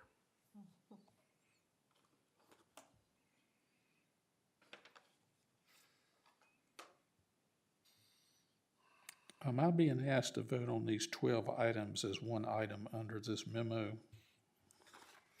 No. No, but I just. And then in your post-expenditure, I believe all those where it says Town of Stokesdale Town Council, that would all fall under the finance officer's responsibility. I mean, ultimately ours, of course, but is there a reason we put Stokesdale Town Council instead of the finance officer? Chuck? Well, I think the starting point is that with our form of government, the council is you don't have a manager who's really, or, if you had a different form of government, and I'm not sure that would fall within Kim's, the finance officer's purview to, if it doesn't have, I guess if it doesn't have, it could be finance officer, at least on that point. I did change some of these to the administrator. For example, the communications outside to other persons, I typically had the town administrator doing that as opposed to the council itself doing that. For example, that first bullet item under post, I had changed that to the town administrator instead of the council itself doing it. Are we looking at the same version? I'm wondering. Yeah. I mean, I see what you've done there. I mean, just, You certainly could delegate that to the finance officer or to the town administrator, either one to. well, I mean, that's fine. I would say it's the statutory responsibility of the finance officer for these. I mean, maybe it's not that big of a deal. I think these are maybe Like the first one, I think maybe would be just like a communication. If we're returning it back, if I'm looking at the right one, okay. That would just be, I understand where Derek's coming from on that. However, if the administrator has looked at it and knows, for instance, we have an incident that we're working on right now that I found, and Robbie and I, we talked about it, and he's actually communicating that back to one of the vendors now. Am I understanding this correctly, how the verbiage in him, that's what it's saying, right? That he would just communicate it back and say, Right. Lee, are you talking about the first one under post expenditure? Is that what you're yes, looking? yes, Yeah. okay. I mean, I don't know, obviously, I'm gonna deny it if it's not correct, but, Yeah, I mean, I think it'd be fine for the finance officer to be doing those items too. If the town council wants to have her be the one, or the finance officer be the one to review them and make sure they comply, then yes, I'm fine with that change too. I mean, that is kind of what we do today. I should review them. Right. But, the communication part, like I said, I go to Robbie and I say, because he does communicate with the vendors on some of these. Sure. And so then I let him know that this is not correct, something's not right with this, and he will communicate back to the vendor. I do not do that part. Robbie does do that. But I do review them before they're paid anyway. Well, I mean, I know Jimmy and I work pretty closely with y'all as well. But I mean, are we saying that the Stokesdale Town Council, is going to review individual cost items listed on the invoice or other demand for payment to determine their allowability and allocability? And then how is the Stokesdale Town Council going to do that unless we have a meeting for each individual invoice that we have? We can't. I know, and that's why I don't like the wording. We'd have to sit here in a meeting for hours and, Yeah, so I would be, I mean, yeah, I think it'd be, if the council wanted to change bullet items 2 and 3 from saying the town of Stokesdale Town Council to the town of Stokesdale Finance Officer will review them and will, proceed through the normal disbursement process. That's numbers 2 and 3, the second and third bullet point. Right. The first bullet point already says the town administrator would communicate back or return the invoice. And the fourth one does the same. So we'd be changing bullet items 2 and 3 to say the finance director instead of the town council, Okay. 2 and 3 under post. under post, yes. Yes. Is that what you're talking about, Derek? It is. I'm actually talking about a lot of them. I don't want to get in the weeds here. I'm just trying to think what we do today, what the statute requirements are for the finance officer. Naturally, the governing board is ultimately responsible, but, I kind of get back to the point. Are we gonna, if the Stokesdale Town Council as a governing body, like it says today, are we gonna meet and go over every single invoice and line item and say this is okay? Because to me, this is what the black and white here says that we're gonna do. Right. And if we're gonna do that, then we need to do it, but I just don't think that's what we really intend on doing. Right, I know I don't, right. although I probably will with Kim anyway, but that's, Right, we have 8 items now. It's already approved by council, and then 4 of us do work together on them. So, correct. Okay, so, you had other concerns about on the I'm getting myself confused with this document here. I mean, Chuck, am I off base here? What is your recommendation? Now that you raised the point, I think it would be better for some of these items to be addressed by the finance officer, not the town council itself. Okay. And so I would specifically say bullet items 2 and 3 under the post-expenditure cost allowability review and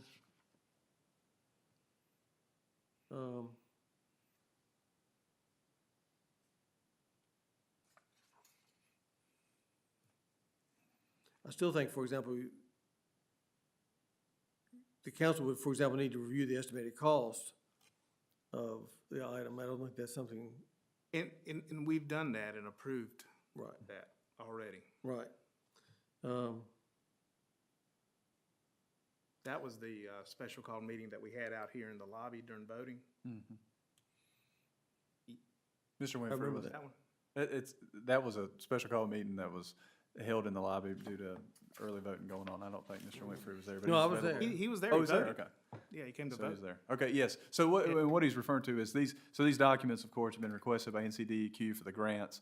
Those grants we received those thanks to the help of Hazen and Sawyer, and in turn, we have spent a majority of those grants, or have encumbered a majority of those grants for projects that Hazen and Sawyer is doing for us. And those were individual proposals for each grant that council has approved. So the expenses have been approved because Hazen and Sawyer gave us a proposal for each project. You are right. And that's what the governing board does, is approve expenses, this large. Correct. I wouldn't say the governing board gets down to the process of reviewing invoices and looking at invoices, talking about them as a governing body, and then voting on them. Understood. It's already been approved in the budget, which allows me Correct. to do the process, That's correct. so yes. So on the pre-expenditure, the pre-approval allowance items, I would think that bullet items 3 and 4, if I'm counting them Page right, 8. should also be the finance director instead of the town council. And I'd be fine if it just said the town of Stokesdale. Like you do have that previous, that implies staff. Right, Town of Stokesdale would do it. right. But when you explicitly say town council, then Right. that, That's like, that's fine, we're doing it. right. That's what it's in, I mean, that's what it's Yeah. saying. It's just like the last line here, it says the town of Stokesdale Town Council must retain appropriate documentation. I mean, it's like we're Right. supposed to retain it. I mean, Yeah, That's a good point. Yeah, so I would just strike the words town council from That's fine. from the majority of actually, maybe from all of those, and just Yeah, say just the town town of of Stokesdale's gonna be doing it. yeah, I think that's, And you have procedures in place on how these responsibilities are divided between the council and the finance director and the administrator. correct. So I think that, And again, the total expenses have been voted on, approved, right, encumbered, they're in the budget, all the things. right. Okay, Okay, so we just want to strike the term town council, and just have in there the town of Stokesdale for these 4. my recommendation would be for anything that's underlined, that it say town of Stokesdale every time. Okay. Like it does for it does that several places in this document, and I like that. Yeah. Okay. We can make that change. Yeah, I'll make that change. That's fine. That's no problem. Any further discussion?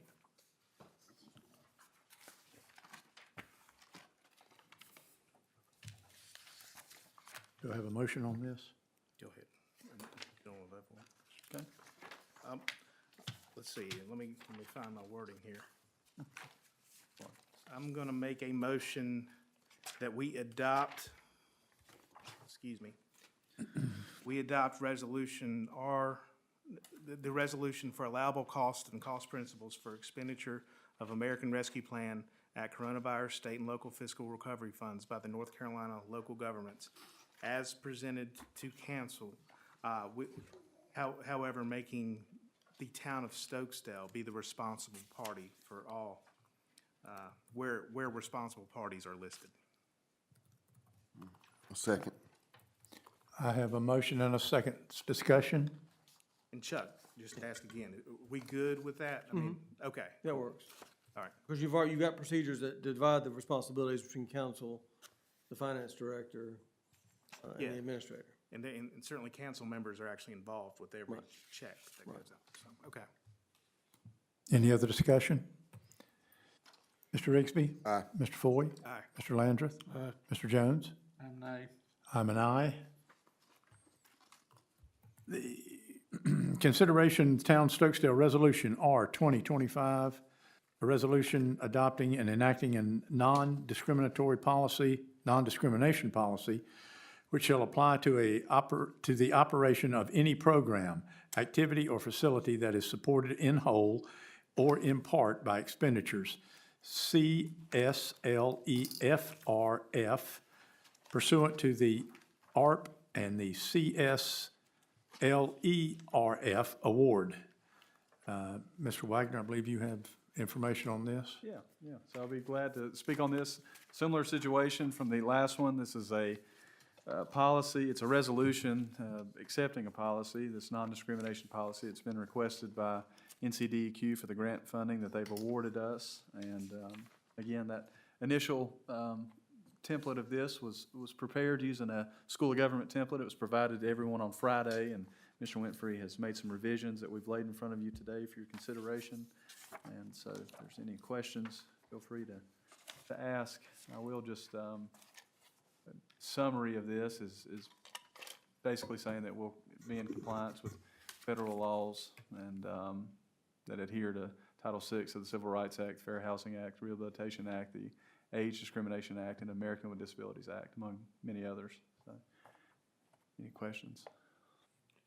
Now, all these policies, Robbie, that we're looking at tonight, if we pass them, they can be amended, right? Correct, yeah, any policy that the town council passes can be amended at any time, and it's a living, breathing document. It's always up for change. So I guess two changes that I had, the two categories of changes I made over what came from the Institute of Government was I made it clear that in the anti-discrimination provision, I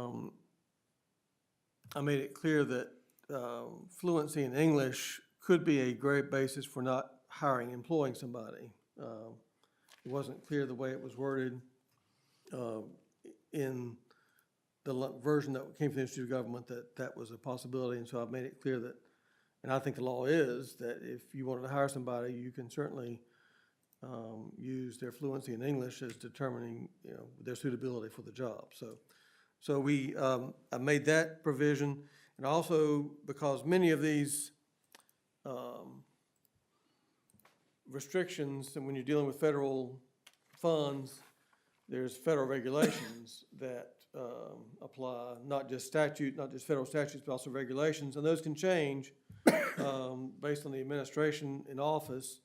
Those regulations can change from time to time, and their interpretation can change from time to time. And so we're saying that we will abide by whatever the prevailing interpretation is at the time the issue comes up. So in other words, if there's a revision of the ordinance or revision of the regulation or a change in the interpretation of the regulation, that's what we'll go by at the time instead of what may be in place right now. Mr. Winfrey, I'm going to ask you a question that I'd be surprised if you can answer. I've reviewed this as a board member. Generally, I can understand anything that's in our policies and ordinances and most communications, as a layman anyway.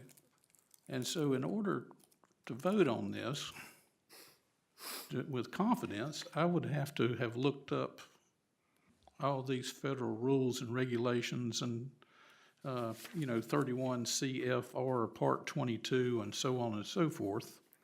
You as the town attorney could not possibly have taken the time to do all that for us, and there's no commentary provided for each one of these. It makes me nervous when I'm voting on something that I don't entirely understand. Right. It seems like we're in a position where we got the cart in front of the horse here because we've already way down the road here applied for it, taking the money. This kind of a situation when you have with teenage kids, they'll ask, we want the money, and they'll agree to anything to get the money, and then the terms and conditions kind of come later. So have you got any words of wisdom for me as an individual? Am I required to vote on this in the affirmative? No, no, you're not required to adopt. This is suggesting that you adopt a policy. And the policy incorporates adherence to all the federal rules and regulations that apply to anybody using federal money. So answer your question, no, you're not required to approve this. And,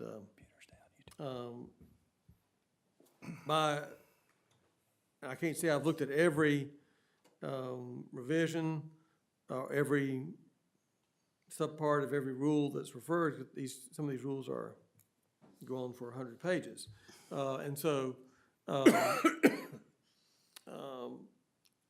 So some of it is, I would say is, we're relying on, their interpretation, and we're gonna be good faith compliance with all the rules. And so if there's, We in effect would be relying on the wisdom and expertise and experience of higher government officials, higher government agencies, et cetera. When we vote on this, we're in fact voting that we have confidence in higher government being able to administer this fairly when it comes to the town of Stokesdale. And that if we slip up somewhere and are not able to follow all these rules and regs, accidentally, that there'll be some sort of forgiveness applied. This doesn't happen to me down here in this town hall very often, but I just don't see how any of us can sit here and know what we're voting on. Do you see my point? well, I see your point, and that's the, I would say that's the, bargain, devil's bargain perhaps, in accepting federal money, is that has strings attached. And these are the strings, that are attached to, using federal money for the benefit of the citizens. You can always change the policy, as Mr. Landers pointed out earlier. You can adopt a policy and say, well, we don't like this. We're no longer going to follow this. If there's a rule we think is onerous that we don't want to adhere to, you're free to say we're going to change the policy. And if it's not a substantial change, it may be that it's not a problem. And that's the other part of this. If I vote in the affirmative, that'll be in place here and likely will never be revoked. There won't be any sundown to it.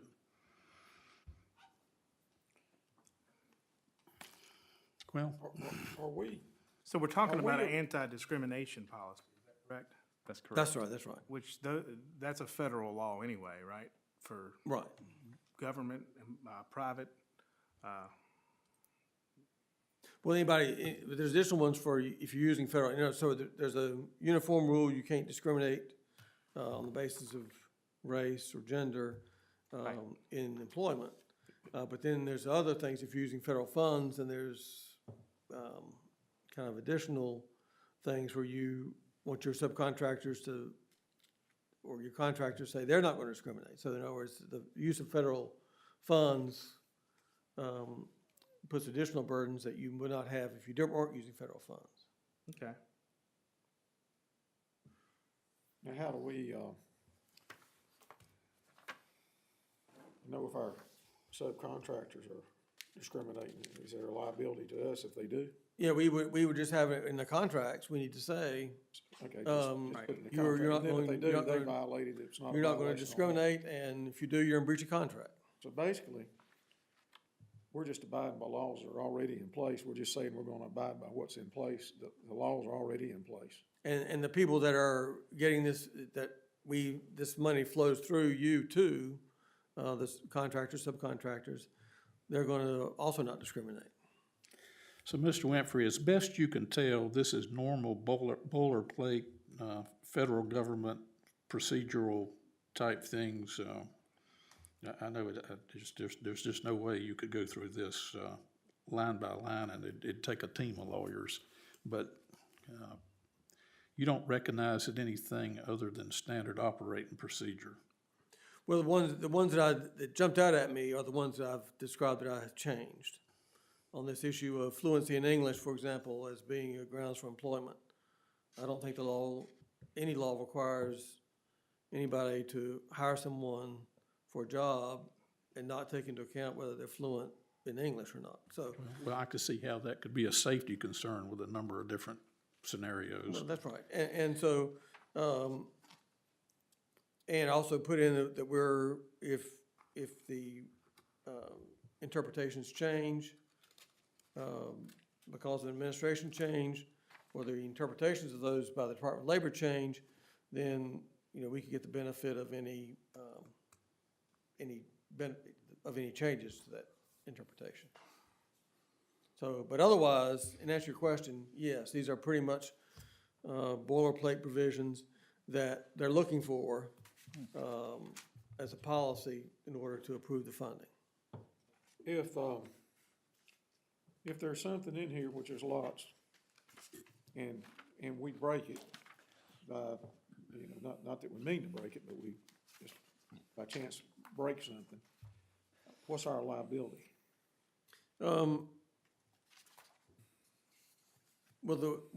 Unintentional, I'm not If talking you, about. if it's an unintentional violation and it's brought to your attention and you correct it, I don't think there'd be much, if any, consequences for it, as long as so the law pretty much says that if it comes to your attention, somebody makes a demand and says, okay, you're not complying with this, and you look at it and you say, yes, you're right, we will fix that and we'll comply, then you just move forward, and I would not expect much in the way of consequences for the town. You don't see as a downside of this, us having to hire some sort of compliant officer or team of consultants to make sure we're in compliance.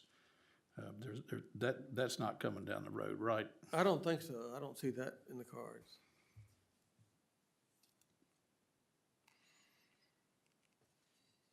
Now, if there were some willful violations, that we didn't correct after they're brought to our attention. That's not really my concern, that we willfully are going to violate anything. I just don't, the tax code, I mean, you know, nobody really understands it all, so. Revenue don't even know.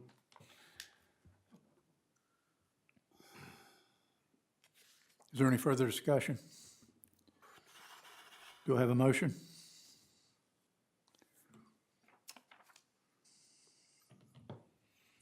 I'll make a motion that we adopt a resolution adopting and enacting a non-discrimination policy which shall apply to the operations of any program, activity, or facility that is supported in whole or in part by expenditures pursuant to the ARP CSLE-RF award.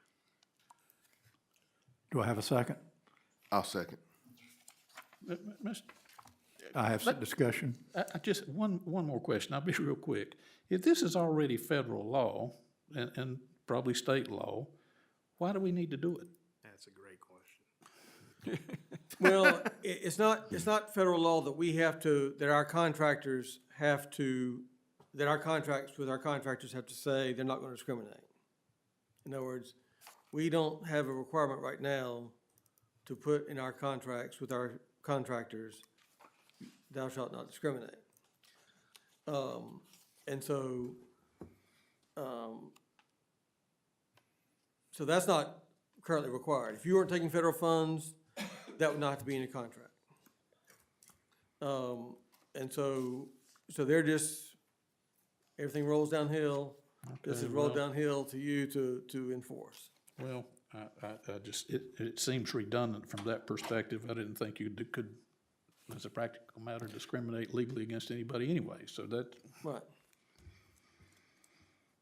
It gives another cause of action against the contractor that does. And, you know, the employees would have a claim, and this would also give the town of Stokesdale a claim if they do. And again, these are not policies that they handed to us and told us to pass. These are policies that Robbie got from the School of Government to address their concerns. This is not something they handed and said we had to do. So that's why I brought up the point that if there's anything here, we can amend it. So in a sense, we're voting to affirm federal and state law, in a sense. I guess you'd And say. that we will comply with the conditions of receiving federal funds.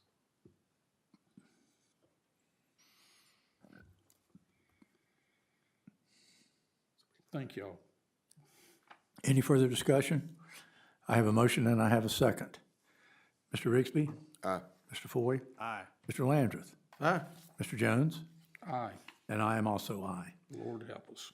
Consideration of Town of Stokesdale Uniform Guidance Procurement Policy. Mr. Wagner, I believe you have that as well. That's right. So, again, this is a policy that was requested of us by the North Carolina Department of Environmental Quality. Like Mr. Landrith has said, this was a policy that the town of Stokesdale does not currently have, so using a template provided by the UNC School of Government, I've prepared one here, and Mr. Winfrey has reviewed it and provided some revisions, and that is what's laying in front of you, is that fully revised document. I've got a question for Mr. Winfrey. Yes. Page 5 of this document, items B and C, service contracts. In parentheses, it says except for A/E professional services. What does that mean?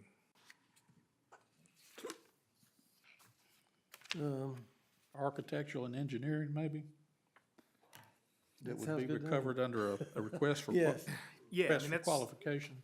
yeah, that's what it would mean under the mini Brooks, but yeah, I think that's what that means, but I wish they'd spelled it out, but yes. I mean, because in engineering, professional services is who we're using here. Yeah, but that would, under the state statute, that would be required to utilize the request for qualifications process versus the request for proposals process. Right, which we have done that. We had 2 proposals and selected Hazen and Sawyer based off the, Yeah, we can't, by law, we can't do it any other way. right. I guess all I'm saying is I would like to see that spelled out. Right, yeah. We can make that change and spell out architectural engineering there instead of I AE. think I'd like to see that as well. Okay. Okay, it looks like there's a few of them, so I'll fix that on all of them. We'll Shall spell we it put out this, shall we put this off till the next meeting? We No, got a deadline, Tuesday, Monday, when? Monday. Okay, do I have a motion? Excuse me, is there any further discussion? I'll make a motion that we adopt the uniform guidance procurement policy with the addition of adding architectural and engineering wherever it's abbreviated in this document. Do I have a second? Second.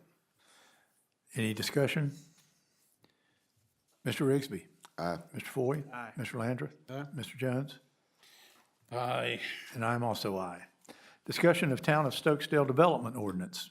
Mr. Landrith, I believe this goes to you. Well, I did that because Mr. Winfrey had something he'd like to share with us. Mr. Winfrey? I'm trying to remember what that was. Okay, well, let's move along.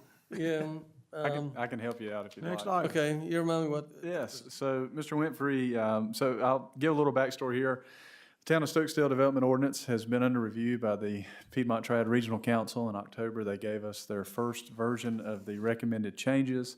After a meeting with Mr. Day of the PTRC, we decided there was a few more things that needed to be fixed, that being the downzoning issue that's come up in the State Senate recently, and then also our own agreement with Guilford County for legal publishing. So he made some more revisions. That final version of the development ordinance that contains all of the recommended changes by the Piedmont Triad Regional Council is now ready. It's been sent to all the council members. A few of you have gotten printed versions of it. And I think Mr. Winfrey wanted to know how in-depth you'd like for him to review those recommended changes. And he also wanted to discuss unrelated matter about science. well, that's right, because in addition to the 160D compliance issues in this Senate bill we've talked about, there's also been some Supreme Court cases that have invalidated, for example, our sign ordinance as written. And I was involved in a case involving Summerfield where their sign ordinance had the same language that ours does currently, which is it exempts non-commercial art from the application of the ordinance.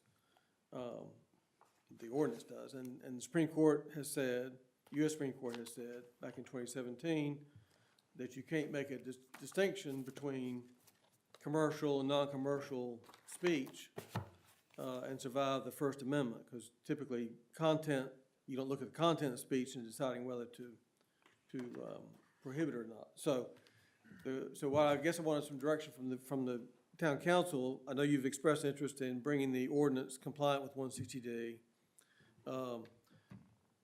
which is gonna precipitate hearings in front of the planning board and hearings in front of you if we get to the point of having a proposal. Okay.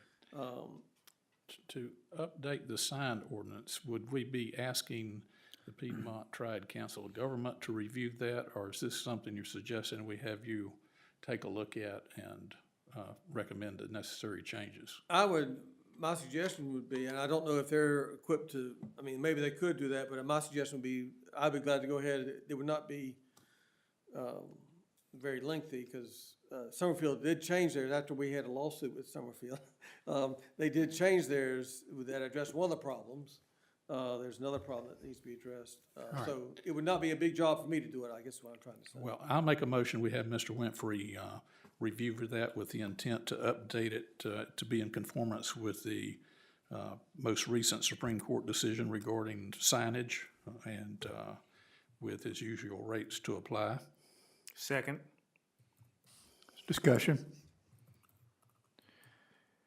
I have a motion, I have a second. Mr. Landrith? Well, Excuse me. Simplify this thing. Oh, okay, Simplify that yes, sign ordinance, don't make it so complicated. okay. Yeah, okay. You know, it's just no sense in some Well, of and the you, stuff's in there. when you start making exceptions, you start Just creating problems. just simplify it. Wh- You know, people, Where you have a choice, we prefer simple. I think the government section knows too foreign people's business, so simplify it. That's my discussion. Okay. Now, for the vote, Mr. Rigsby, Aye. Mr. Foy, Aye. Mr. Landrith, Aye? Mr. Jones, Aye. and I'm also aye. Discussion of the utilization of volleyball court. Wait a minute, are we done with this? Have I missed one? I think we took care of the little part of the bigger discussion. Correct. What were you Sorry. saying? I'm sorry, yes. But the Piedmont Triad Regional Council Right, so, developing? so at this point, so, Mr. Robbie, I guess I'm not sure where they are. Have they presented then their final version with 160D and the Senate bill, is it 382, is it? That's right, 382. Yes, Mr. Day has presented that, and so we do have a digital copy of our development ordinance with those proposed changes, and that is all the changes that he's proposed. The 160D was already in there, but then, of course, in speaking to him about this new downzoning issue and our legal notice requirement, we made a few more changes, but that is good to go. So I guess I would ask direction from the council. My suggestion would be that you have me review that before, at some point, that will be submitted to the planning board for their review. But I would suggest that before that happens, you have me review those changes too, and make sure that they, in fact, do what we hope they do. And one other thing, Mr. Winfrey, I have made motions and advocated for this, council has tended to agree with it. We want to see the changes required by law in red and suggestions in blue and the original in black with these things, so we can discern between the three and move forward voting. Okay. If that would be, that's what we're doing with the Piedmont Triad Council of Governments, if you would do that. Okay, we'll do that. I for one, would at least appreciate it. It's right here. It's not a whole lot. Correct. So, and I'll clarify, the way that Mr. Day has made these changes, he's done it through Microsoft Word, so color coding is a little bit difficult, but I will say that in his checklist, it is color coded. He's done that, we made that very clear with him from day one. Council voted to require them to do that. And it There's no- is. Yes, sir, I know, yeah, there's no ifs, ands, or buts, and it's done, and that has been given to you in that checklist.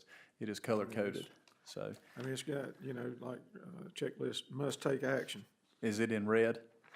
Well, I guess got some yellow up there, and then, that's what I was gonna ask you. A lot of this stuff lines through it. Correct, that's stuff to be removed, That's gonna be removed. yes. Okay. And then it's got, red, there's a little bit of green right there. Then you got you got a couple sheets of must take action. And then you got, permissive changes, which has a blue top, but it's got a list of them. That is the color coding process that he used at the very top. Yeah. Most change is in blue, permissive is in, I'm sorry, most change is in red, permissive is in blue. And then it's got a section in green that's be aware of. Yes. So that's not saying you gotta do anything, just said you gotta be aware of it. So, Correct, that's right. And he did that because that's what council asked him to do. He color coded his recommendations of what he was gonna put in the development ordinance. Well, So, I'm trying to make my changes in some other color that's not our. Well, thank you. If we are already confused, push us over the edge. But I mean, they're listed in separate sheets, they're not all together. It's not a massive amount of stuff. I would say the total number of pages of things that changed for some reason, like 17 was sticking out to me before. 11. 11, there you And, go. and that includes the be aware of and the, permissive.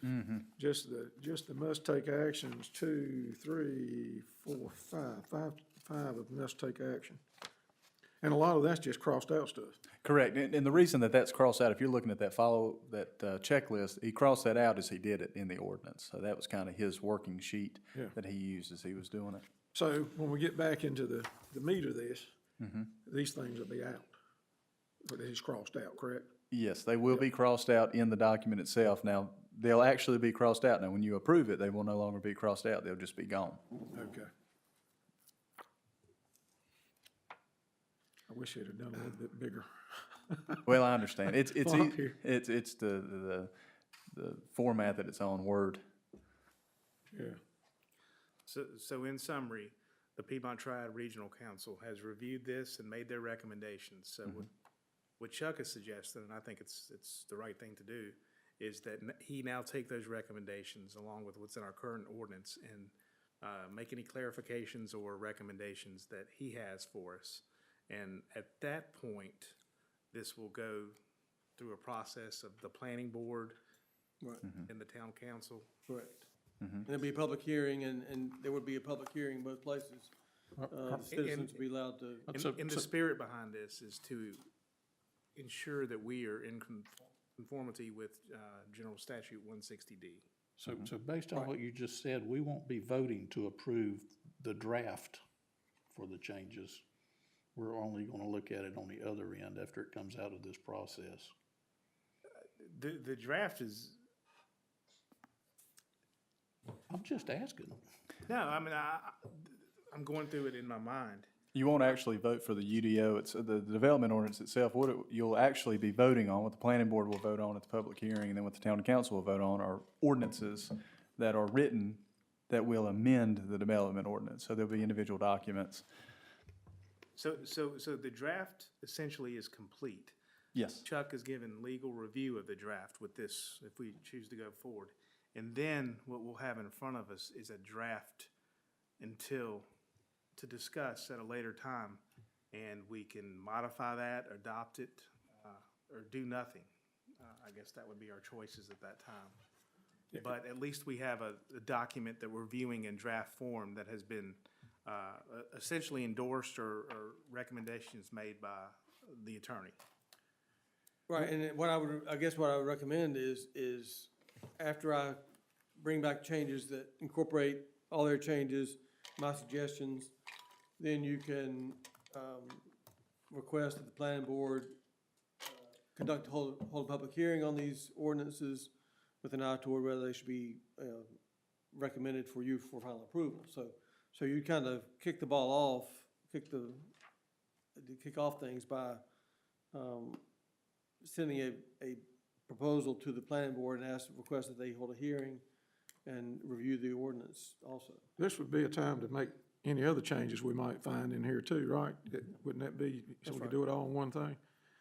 Yeah, it's like we've got all these zoning districts that we don't have in our charts and things. I mean, is there a reason to keep those in there? Well, you don't have to have them. Typically, they're put in there in case you ever do have them. You don't have to go back and change it. You've already got it. They always put more than you actually have. Not that you have to do it that way. That's just likely that's what Guilford County did, and Stokesdale adopted their same tables, and it's just never been taken out. It just makes it, It does It make it makes cumbersome. it makes it easy for the government to throw something in on somebody. If you don't have it there, then you're gonna have a larger process. Well, Mr. Winfrey, I have the same question that Mr. Landorf has. We are discussing two different things. We're discussing all the legal updates that are required by state law, and then we're discussing suggestions that are coming from a lot of different directions. And I'm like Mr. Landorf, I may have something that I'd like to suggest that be changed or not. But if we're still working on it as a draft, then should it go to the planning board until we get through working on it as a draft? Well, before the planning board has a hearing, there have to be some document. In other words, you'll have to, the notice of hearing, for example, the planning board's gonna say, here's a draft of the ordinance that's gonna be contemplated by the planning Yeah, board. the question I think we're asking is, who gets to decide we have the finished draft ready to go to the planning board? Is That's that the town clerk, is it the town attorney, is it Mr. Foy or Mr. Landorf, or It's all of us? all of us, The town council. Yeah, the town council. In other words, Majority. I'll bring back a draft, majority. and then, and before you even kick off the process of planning board approval, Because this is an involved process, we're spending a lot of money on it, I'd hate for us to miss something. right, Well, I just wanted to make sure we're going at it systematically right. and trying to understand what to expect for us the next step is myself. I mean, this will probably take the majority of the calendar year. I see it as kind of a six-step process that started in mid-2024 with the PTRC. So we're at step 2, legal recommendation, then step 3 would be to come back to the town council. And anything we may change or like to see changed, you potentially provide legal input on that. Yeah. And then at that point, town council make the recommendation that the planning board review. And then the final step would be for town council to hear the recommendations from the planning board and adopt or approve. Yeah. So this is we're gonna need a long runway for this. And you can make amendments at the,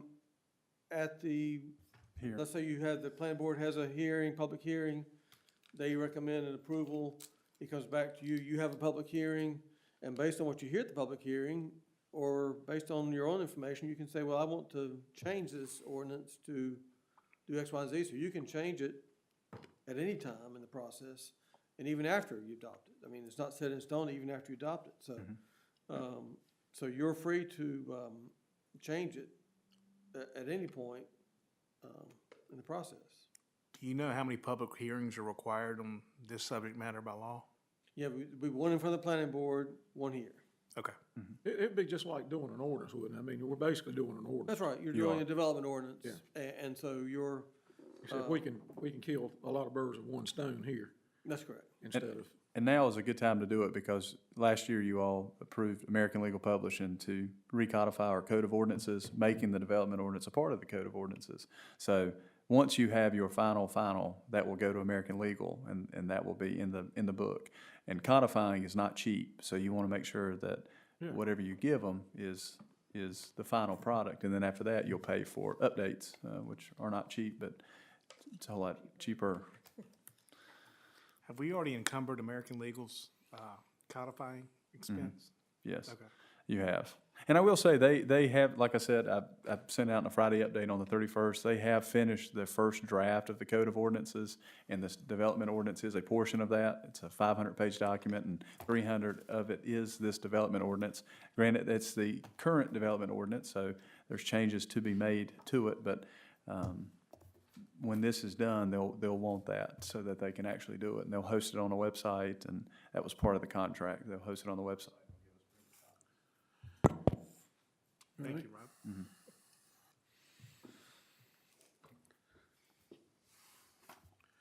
we do need to be careful though when we're doing any rezonings, that if we got anything in conflicts with 169D, that we take that in consideration to where we don't get ourselves in legal trouble. So we're gonna be counting on you, Mr. Winfrey. Well, and I tell you what, this Senate Bill 382, I don't know, I think a lot of the legal community's up in the air about what that even means. The way they've redefined the downzoning, to mean if you adopt an ordinance and as a result of that ordinance, somebody is non-conforming, that's considered a downzoning and it's not allowed. And so it's, I think there's a lot of uncertainty out there as to what that Senate bill actually does to current regulations. So Is that under review? Are they No, it's reviewing that passed. to make changes, or is it, I mean, is it already in stone? it's already in stone. It's passed. But they don't know what they're doing with it. I mean, is it going through any court I cases? don't know if there's any legal challenge, I'm not aware of any legal challenges to it at this point. So it passed and it was just tacked on to Another another bill. bill that was, had a lot of other changes to it, so. And can you define or give us an idea of what downzoning is? Well, so it used to be downzoning was, the old definition was, which has been the rule for at least 50 years, was downzoning was if you came in and said, I want my neighbor's property rezoned. I don't like the fact that he can possibly have some commercial use or some uses there. I want his property rezoned.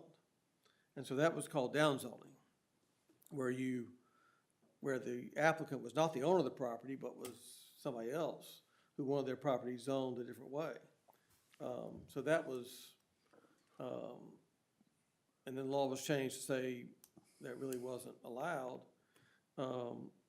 But now they've redefined downzoning to now mean also any zoning change you might make that results in somebody's property being non-conforming.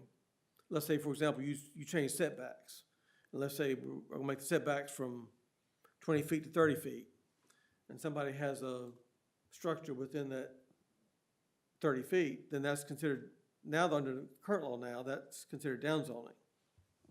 And can only be done with the consent of the person affected by it. So,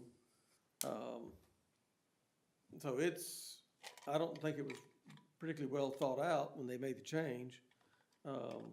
So if you ever make a change that increases restrictions on the uses of property, if somebody in the town, if it causes somebody to be non-conforming, then it's not valid unless they consent to it. Well, I mean, that's a good thing, isn't it? It is a good I mean, thing. it might not be a good thing for the town, but it's a good thing for the individual, and that's who we really represent. Well, but even under the current law, if you'd be a non-conforming use, in other words, you wouldn't be downzoned, but it was considered a non-conforming use, they were grandfathered in. So the law has been up until now that was a non-conforming use, and that person could still continue to operate. They would just be grandfathered in. They couldn't expand it, but they didn't have to stop using it. They were grandfathered. But now it's not enough to be grandfathered. Now it's not even allowed. Wait a minute, you lost me. You say it's not allowed. Right, in other words, if you adopted an ordinance, and unbeknownst to you, there's somebody in the town whose property doesn't comply with that ordinance. It used to be they were considered non-conforming, they were grandfathered in, they were okay. But now, the way the statute reads, your ordinance isn't effective unless that property owner consented to it. Okay, but you're not doing something to that property owner. That property owner has to consent. And you're not doing, and that doesn't In affect other words, any. they can continue to run their operation. Yeah, which they could under the old law. They could Right. do it, they were grandfathered in under the old law. But now the ordinance may be just completely void if somebody who's affected by it didn't consent to it. Is it just void for them, or is it void No, for? void for everybody. Void for everybody. Wow. And so you may not know who has, maybe non-complying. So anyway, it's thrown a lot of, Well, that still helps the property owner, because then if it would, instead of throwing him into non-conforming where he can't expand, now he can still expand. that's right. I mean. Well, I think that's a good thing. Well, it may be, but it makes it hard for the town to know, Yeah, is this ordinance we're about to adopt, is it gonna be void or not? And unless you go out and examine every parcel in the town, you won't know. yeah, I understand that. So anyway, it's added a lot of confusion to land use planning. I'd imagine I this is a- see where they're going there. Yeah, I'd imagine this is a big deal to some towns. I don't think, I see where they're Us. going there. I mean, it sounds, towns that heavily regulate, Oh, yeah, like Carborough or from Chapel Hill, somewhere like that, yeah. yeah, I think it's you need not say more. something over-regulating people. I Yeah. think they're going after it. I bet Cary, North Carolina's. Yeah, it's gotta be the Think worst. it might be closer. Gotta be the worst. Oh, I'm not mentioning no names. no. Okay. Okay. All right, so we're gonna, as Mr. Foy says, this is a runway. So this is something that we will address in subsequent meetings, once Mr. Winfrey has a chance to do his magic. Thank you, Chuck. Okay? Now, discussion of utilization of the volleyball courts at the Stokesdale Town Park for Stokesdale Parks and Recreation. Mr. Rigsby, I believe you have something there. Well, I thought I did, but the guy has not gotten back with me, but I'll give you the gist of it. All right? So I had a gentleman call me, and he has rented town space at the volleyball courts in the past. And, he's made some, usually when he comes in, he uses it for training, competitive players instead of just for fun. So he just, wanted to know, he just said it needs to be, upgraded a little bit as far as a better quality of sand put down.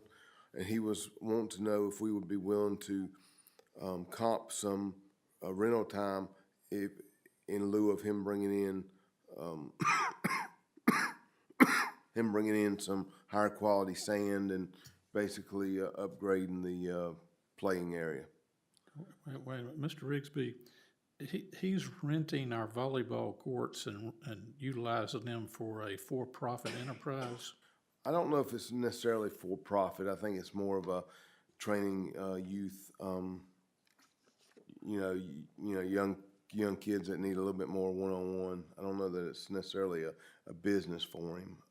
I'd have to clarify that, but it sounded like it was more training like his high school teams or stuff like that. I thought that was prohibited on our facilities rental agreement, the commercial use of our facilities.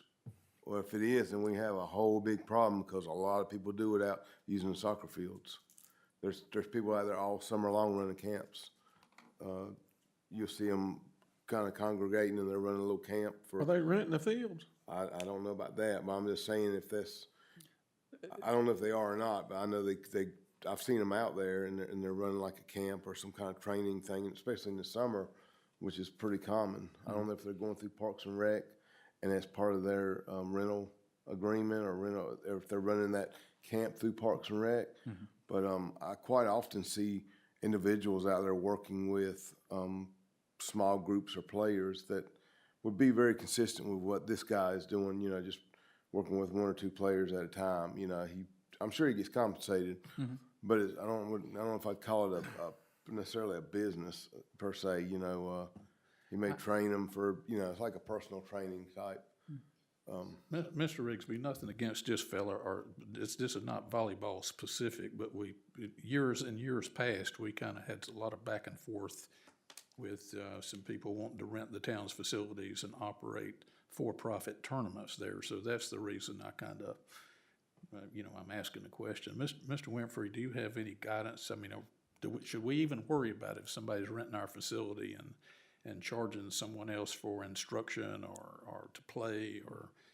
Well, I guess if the town has adopted a policy that's, and I haven't examined the policies that you're referring to about not having commercial uses on it, but if you've adopted a policy that says that, I'd be concerned about it, but otherwise, if it's somebody who just wants to have a higher level of training, that wouldn't bother me. No, I think there's a distinction. I understand what you're saying. If a group's gonna come in and rent the soccer fields for $10 an hour for the weekend, and they're gonna charge teams $400 to come in and play, and they're gonna set up concessions, now that's obviously a different scope of what we're talking about. To a guy that says, "Hey, I'm gonna," because I've paid for it. I know. I've paid a guy $50 an hour, and him and my son and three other people, they go somewhere, work for an hour, and that's it. It's just a small One concern that I think we had back in the day, if we allowed this to take place and individuals or companies but to monopolize our facilities, then that would squeeze out our own citizens and the kids and, Stokesdale Parks and Rec, churches, et cetera, et cetera. So, that's been a long time ago that we kind of had that difficulty, but I was thinking it was on our facilities use agreement, that you couldn't use a facility for commercial use. So, So I will add a few points. I've got the facilities use agreement pulled up here. So first answer Mr. Landron's question. Those fields are open to the public. They're reserved if they want to keep other people off of them for a certain amount of time. If they just want to go out there and play, they do not have to reserve them. But if they want to reserve the right to keep anybody else from playing when they want to, then that's when they pay to reserve them. That's usually what Stokesdale Parks and Recreation does. I will say in the facilities use agreement here, it does say that support or maintenance of operation of the fields or facilities may be considered in lieu of monetary fees. It does say that on there. So I think what Mr. Rigsby's asking or what this person's asked isn't too far off, especially since it's mentioned in the facilities use agreement. If you don't know what, really, I mean, you know he wants to do it, you just don't know what all Yeah, he time. was supposed to get back with me with a specific proposal, but, and I don't wanna be quoted on it, but there's apparently, he said equivalent, what's out there now is basically mortar sand. And it's more of an orange clay sand. So his analogy was when the kids come out there and they play in it, they usually have to go home and they got orange all over their clothes because it stains their clothes. What most volleyball teams play on and practice on is more of a, cleaner sand, a white sand that's usually brought in from like Kentucky or somewhere like that. That's kind of like the two extremes. His proposal was somewhere in the middle, maybe bring in a ton or whatever, and start mixing it in with what we have down now, because there is some sand that's kind of delineated out of the surface. So just start supplementing what's down now with a little bit better grade over the, like maybe do it this year and then into, a year or 2 years from now, do the same thing. Obviously, he would pay for it and have it brought in and all that stuff. But,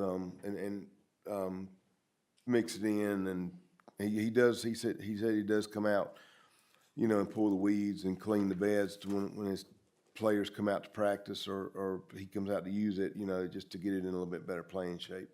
Because, and I know no part of our contracts, I don't think, focus on the volleyball court. So if it's getting maintained, that's probably how it's getting maintained, is by the people that are using it.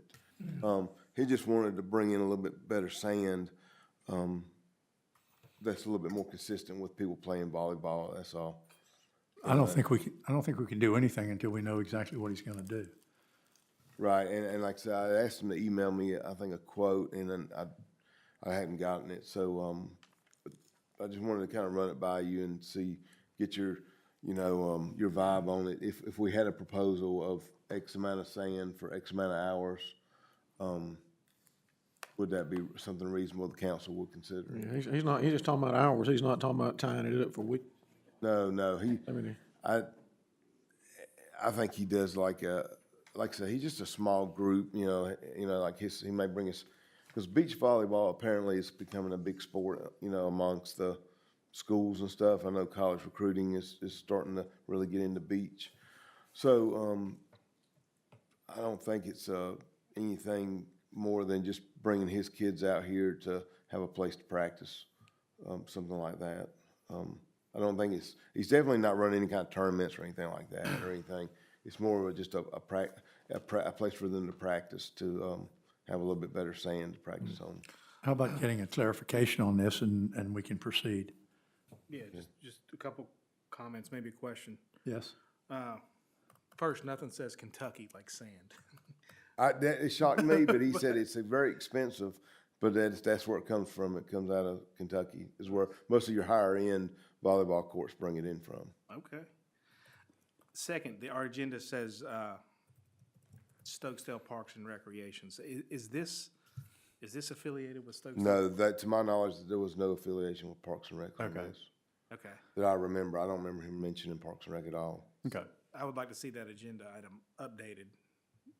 If Yeah, if yeah, so, no, okay with you. absolutely. I don't, and you can correct me if I'm wrong, right, 'cause I know you spoke to him, but I don't remember him mentioning Parks and Rec. I didn't speak to him. I think when you and I spoke about it, the reason I think I said that, or at least included that, is there were some signs out here from Parks and Rec about volleyball. So I was under the impression it was the same person. Okay.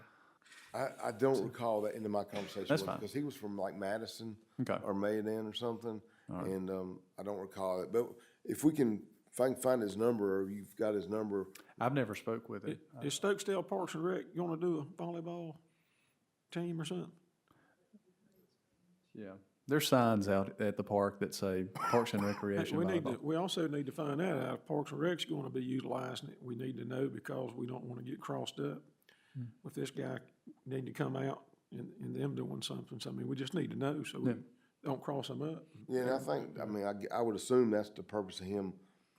You know, he rents the fields, and he said mainly in the summer when school's out, he rents time on the field so they can come, practice, and get off. But I'm not, like I said, there was no, when I talked to him, there was no discussion about Parks and Recs at all. Because you just need a counter so you don't have two people show up Yeah. for the same thing. Oh, understood. Yeah, if they reserve the volleyball court, it's put on a calendar here at Town Hall.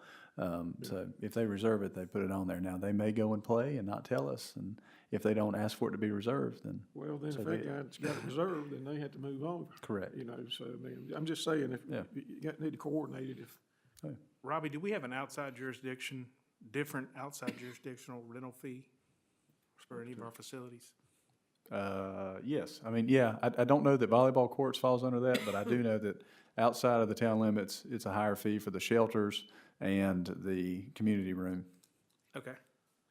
And then lastly, to answer Jim's question, conceptually, it all sounds good to me. Let's try to put some, numbers to paper and all that good stuff. So, also, I haven't seen those signs with Parks and Rec.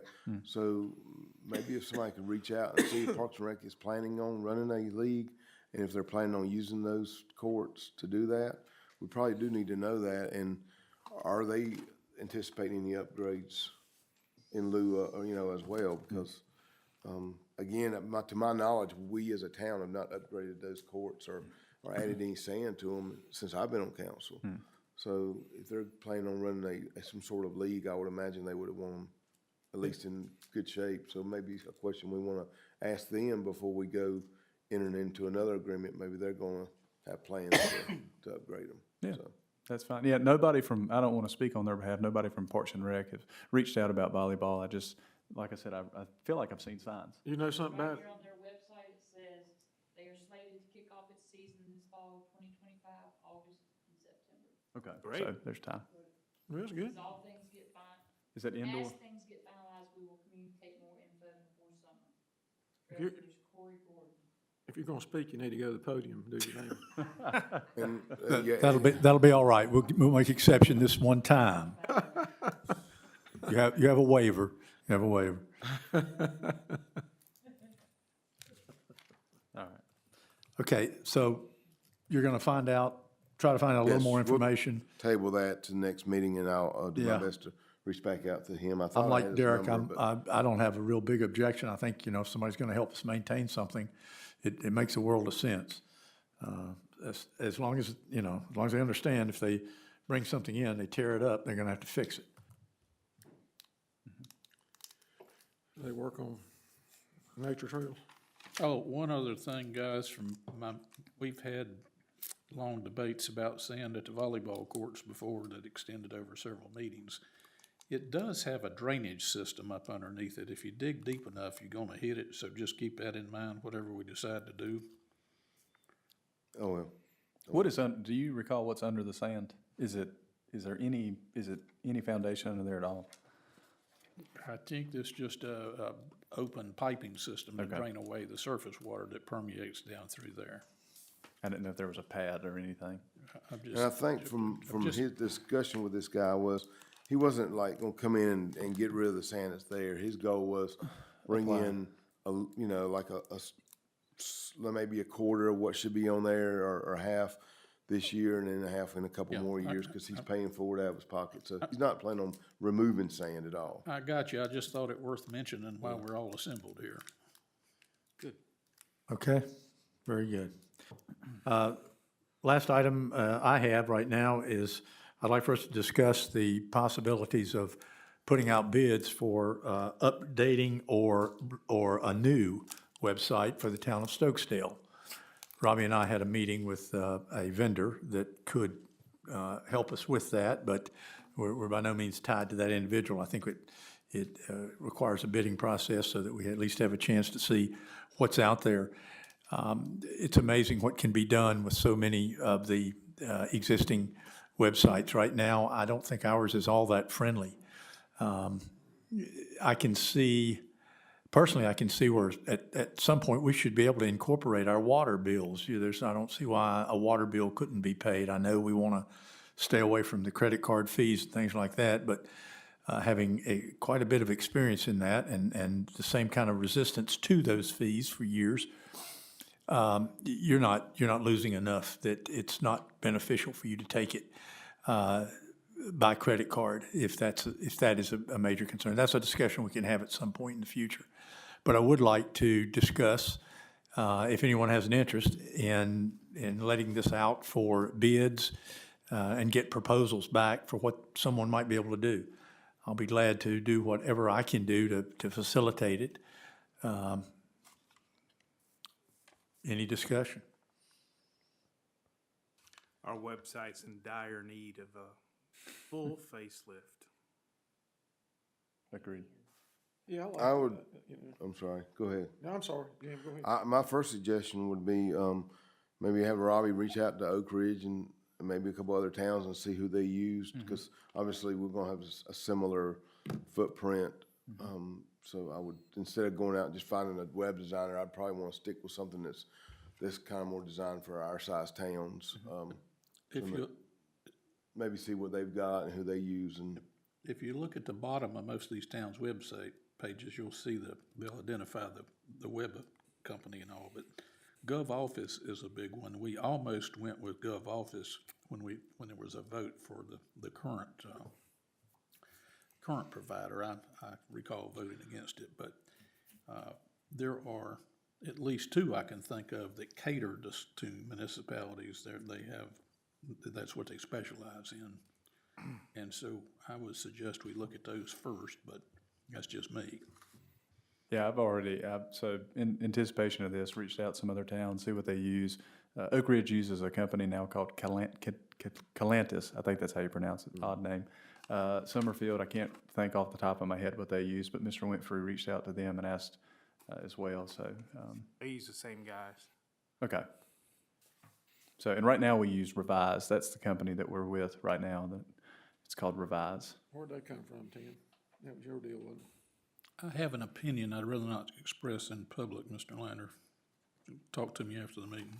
But yeah, I'll be glad. You know, it's one of those things. We'll advertise, or if you all decide, put together an RFP, put it out, and entertain bids from anybody that sees it. You want to put it out there and get as many bids as you can. But I'll be glad to reach out to some other municipalities and see what they use and send it to them directly. So. It wasn't one of your buddies, was it?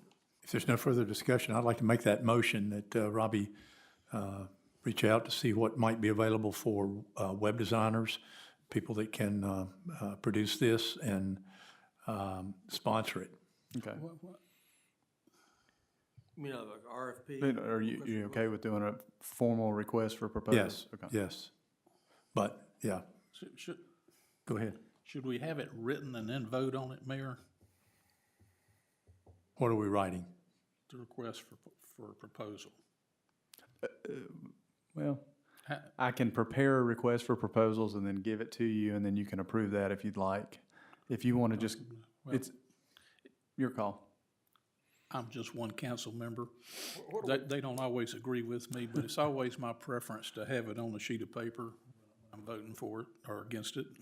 Understood. I've done quite a few RFPs for the town. Seems like we've went two ways about it. Sometimes you say make an RFP and advertise it, and sometimes it's been, here's an RFP, I take it back to you and you guys approve it. So at Mayor Crawford's motion, whichever he prefers, it's up to him. What is it Mayor- we wanna have in this I mean, what is it we'd wanna have? We're doing a town We're website. I mean, we're leaving it open. Well, to other companies. that's the thing we're gonna discuss. That's why I say we can sit down with whoever is gonna, bid this out, and, even if they're the bid we like the best, if they're not willing to do the things we wanna do, then they're gonna be excluded, would be my thought. Well, we're leaving it open to them to tell us what we need. No, we're not. No, we're not. What do we wanna do is the question. I mean, I know we want a website, but I mean, is there things we're looking for?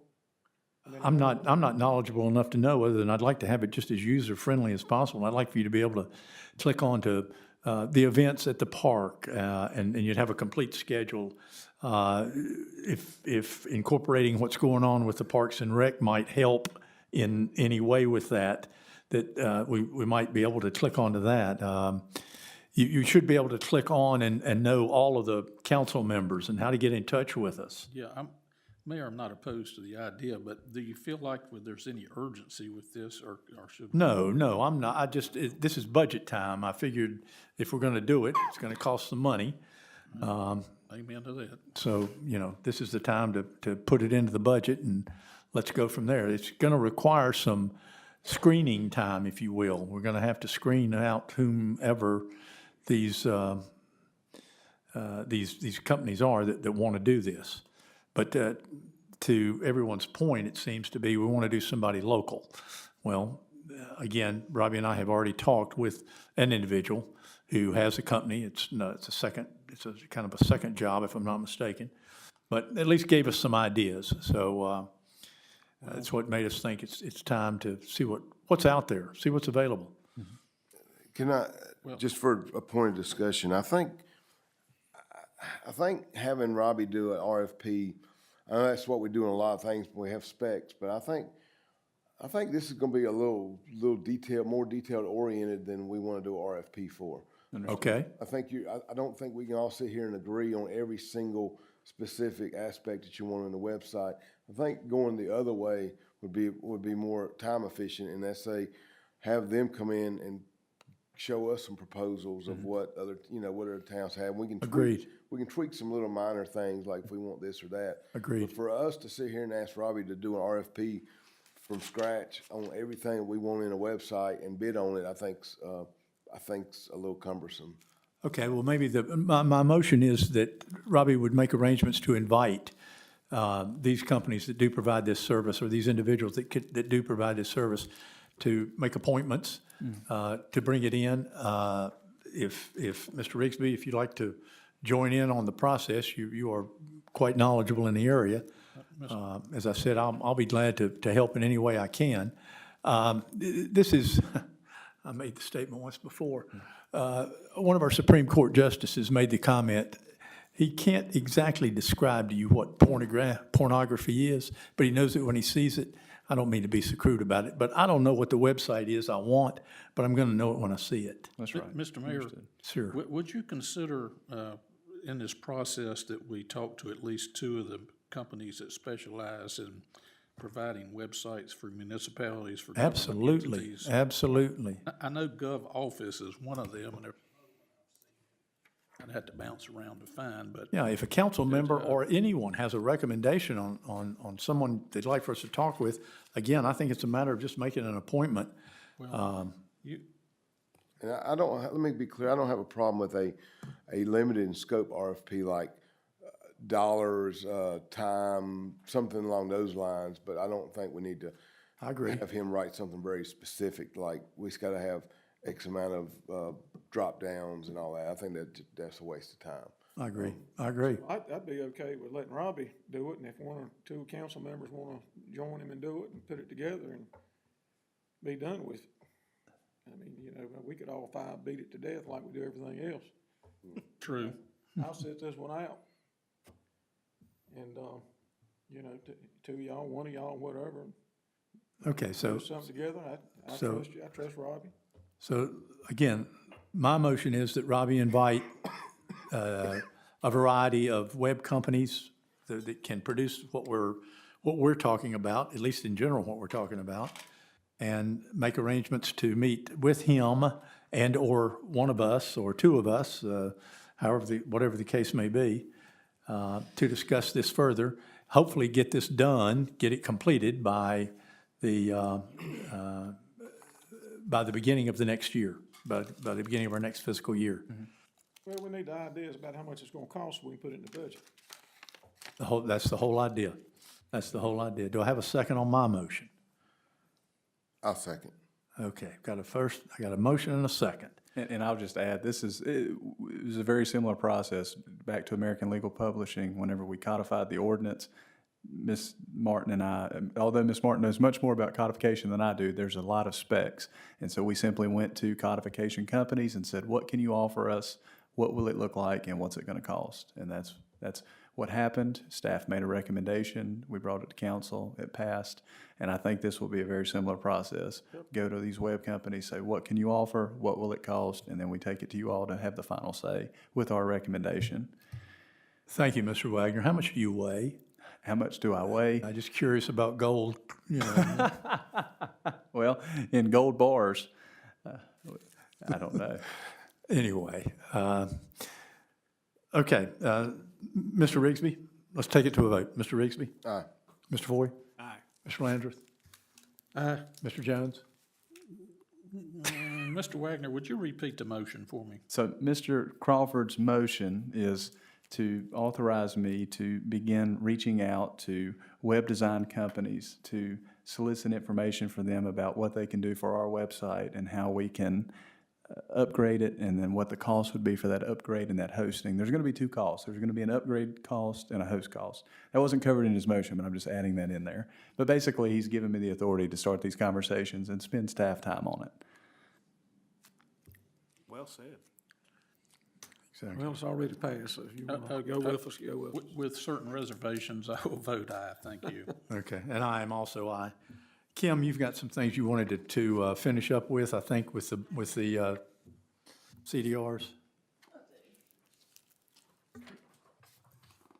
to make this as simple as possible. And I appreciate it. Always. Thank you. Thank you, ma'am.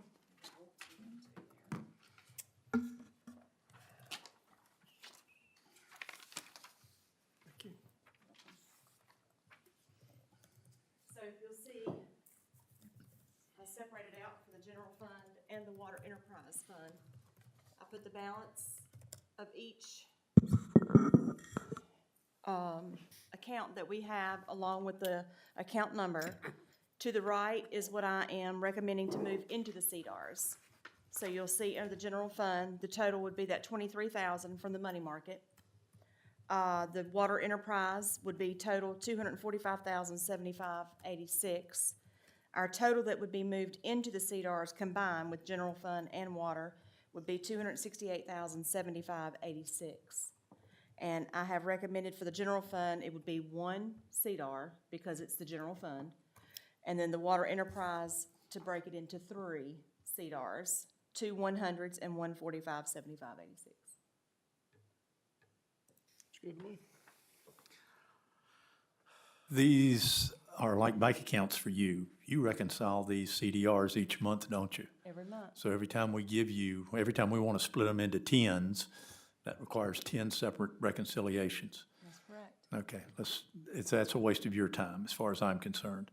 Well, I mean, I have to do that regardless. So- No, I'm saying it's a waste of your time to have to do 10 versus 1. Well, That's what I'm saying. yeah. I think. Correct me if I'm wrong. I mean, my inclination is to separate them out so that if you needed 10,000, you go get 10,000, it doesn't hurt any of the rest of the 90 if it's $100,000 you're investing. That's correct. So, but at the same time, if you're having to reconcile these things once a month, that takes much more of your time, I think. It does. Okay, We've got quite a bit of money that's available though, don't we? I mean, we would have to be Oh, yes, I see, bottom somewhere. yes, I see no reason, again, I'm gonna knock on wood, I don't wanna jinx that in any way. I do feel like that it would have to be a dire emergency for us to have to dig into these funds for something. who signs these with you? Derek, Mr. Foy. Okay. What was the question? but- Or my name? Who Who's, signs? who's the co-signer on them? You, Who's the you council and I member? communicate with Ms. Barbie on Correct. these.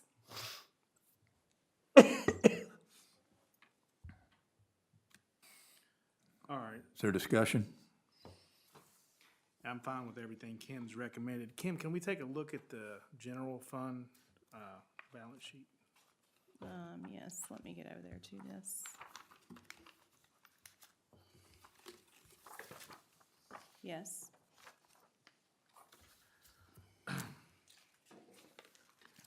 So the 23,000 is coming from the Bank of Oak Ridge checking / money market.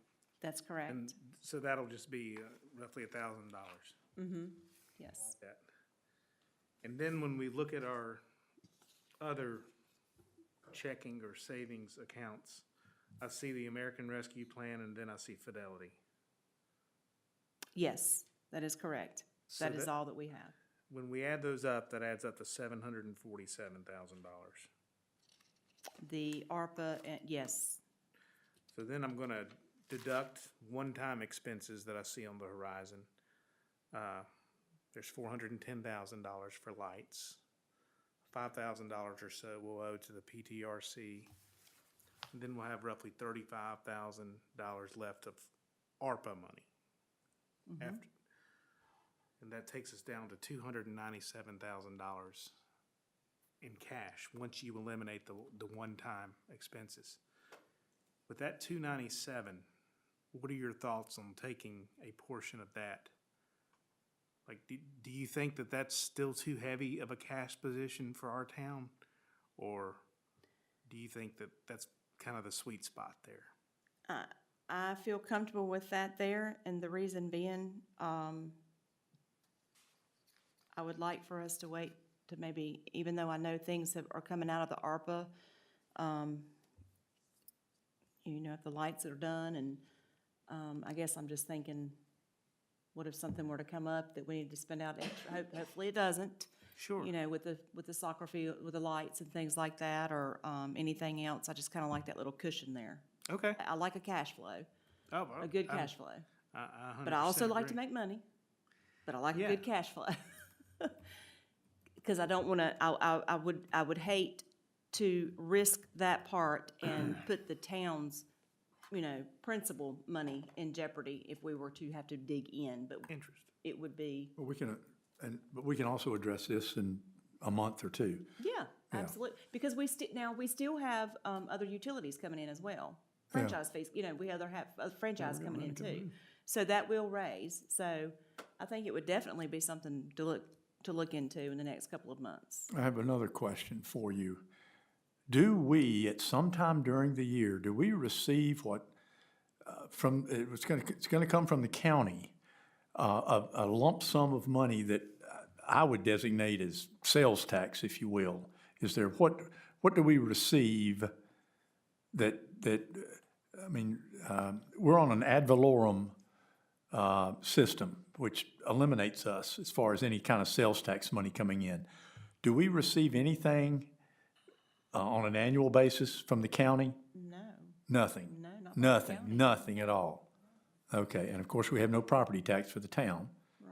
Well, I Okay. mean, we get the alcohol, but. Yeah, but- that's- Yeah, but that's. but that's a separate not the issue. same. Yeah, no, we get Yeah. nothing from the county. Okay, Ours- Yeah, no. that's it for me. I make a motion that we accept what Kim has proposed here, and if she and Mr. Foy will make this happen. I recommend a 2-year term, That was, please. thank you. 3.5. That's correct. I feel good with that. Okay, if you're comfortable with that, I accept that. Is that your second? Mr. Foy, is that a second? No, that was just me recommending a 2-year Okay, term. well, I accept that change. I need a second on my motion. Oh, I'll second it too, sorry. Okay, Can we identify, is this the Thacker worksheet dated 2/13/25 that details $268,075.86 to be moved into CDORs? So we can attach this to the minutes. Thacker detail, what is that, 2/13/20? Done. Any further discussion? Mr. Rigsby? Aye. Mr. Foy? Aye. Mr. Landrith? Mr. Jones? Aye. And I am also aye. Thanks. Okay. Thank you, Kim. Thanks, Ken. Yes, thank you. Put that together. We have a closed session in accordance with North Carolina General Statute. Citizens' comments? Comments. We're going to do Citizen comment, you want, oh, I'm sorry, that's yours. Forgive me. Citizens' comments.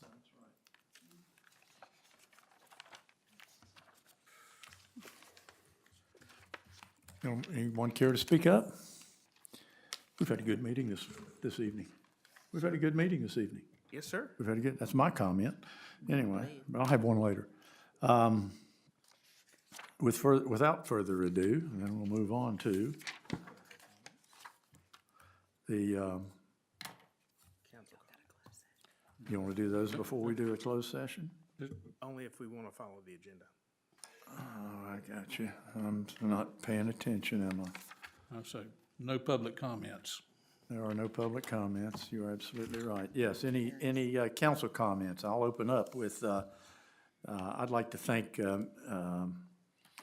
Marco Mendez, who helped in providing us with a drone video of the traffic problem that we have out here with our elementary school. Met early one morning just recently, and we were able to get all of that recorded. The congestion was not nearly as bad as I've seen it in the past, but I would like to thank him, and Robbie, I'll get with you. I'd like to do a letter of appreciation to him and recognize his business. Absolutely. Mr. Rigsby? Just wanted to thank everybody for being here tonight. I know it's been a long night. And appreciate you coming out. Thank you. Mr. Foy? I'd also like to thank those that came out tonight, especially those that stayed here to the end with us. And really want to recognize Kim in getting what a perfect audit with no findings. And I know that you spend hours and hours of work to achieve that. And, you know, the audit day is kind of like the Super Bowl for a finance officer. And to win our Super Bowl is always what we want. And I think just goes to show, you know, what a great staff we have. And congratulations to you, Kim. And I appreciate you and all of you. Thank you. Mr. Landrith? You know, I'd like to, I don't know, some of the legislators and county commissioners to take note of how conservative our town is and maybe see fit to, you know, do something about our sales tax money. I think we're going to talk about that, I hope. But the town's done a good job for years, and we had this money taken away a long time ago, and we still operate, and we still got several years of, if we didn't have a dime come in, we could operate our town. And you'd think we've got a conservative legislature that they could do something about it. You know, I'd just like to thank you guys for, you know, we've kept it going. You know, the town put us in this position, the previous councils, and I think everybody's done a good job of keeping us going. And staff, you know, thank y'all. Mr. Jones? I'd like to thank the 4 citizens that are still here. 10 minutes after 10, y'all are dedicated. I appreciate you. It would feel real strange here to look at all the empty seats versus the 4 of you, so I appreciate you being here. And I'd also like to thank staff for the effort to put forth to get our audit done, get us over that hurdle one more year. It does not always go smoothly in every town across the state. This is evidenced in the news media time and time again. So I think that we're very fortunate to be in a position we're in, and I will also thank everybody that's ever been involved in getting us to this point. Thank you. Thank you all. We will go into a closed session. I make a motion for the Stokesdale Town Council to enter into closed session in accordance with the North Carolina General Statute 143-318.11 A3. The purpose of the closed session is to consult with the attorney employed or retained by the public body in order to preserve the attorney-client privilege between the attorney and the public body, which privilege is hereby acknowledged. I'll second your motion. Have a discussion? Mr. Rigsby. Aye. Mr. Foy. Aye. Mr. Landrith. Aye. Mr. Jones. Aye. Let's retire.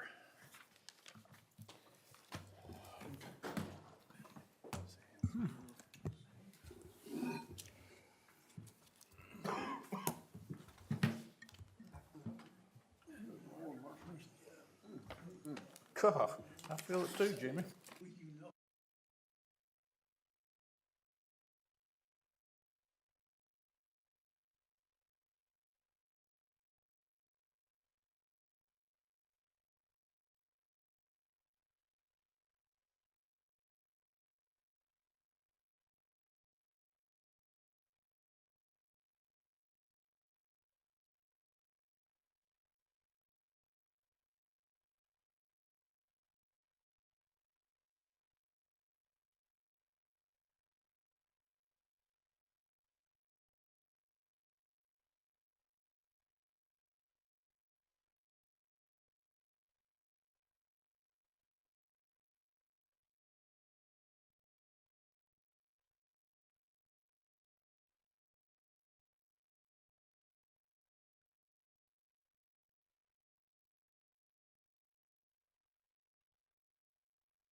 No, just a minute. We've got to do a couple of announcements. The regular Town Council Improvement Committee meeting is at 5:15 on 2020-25.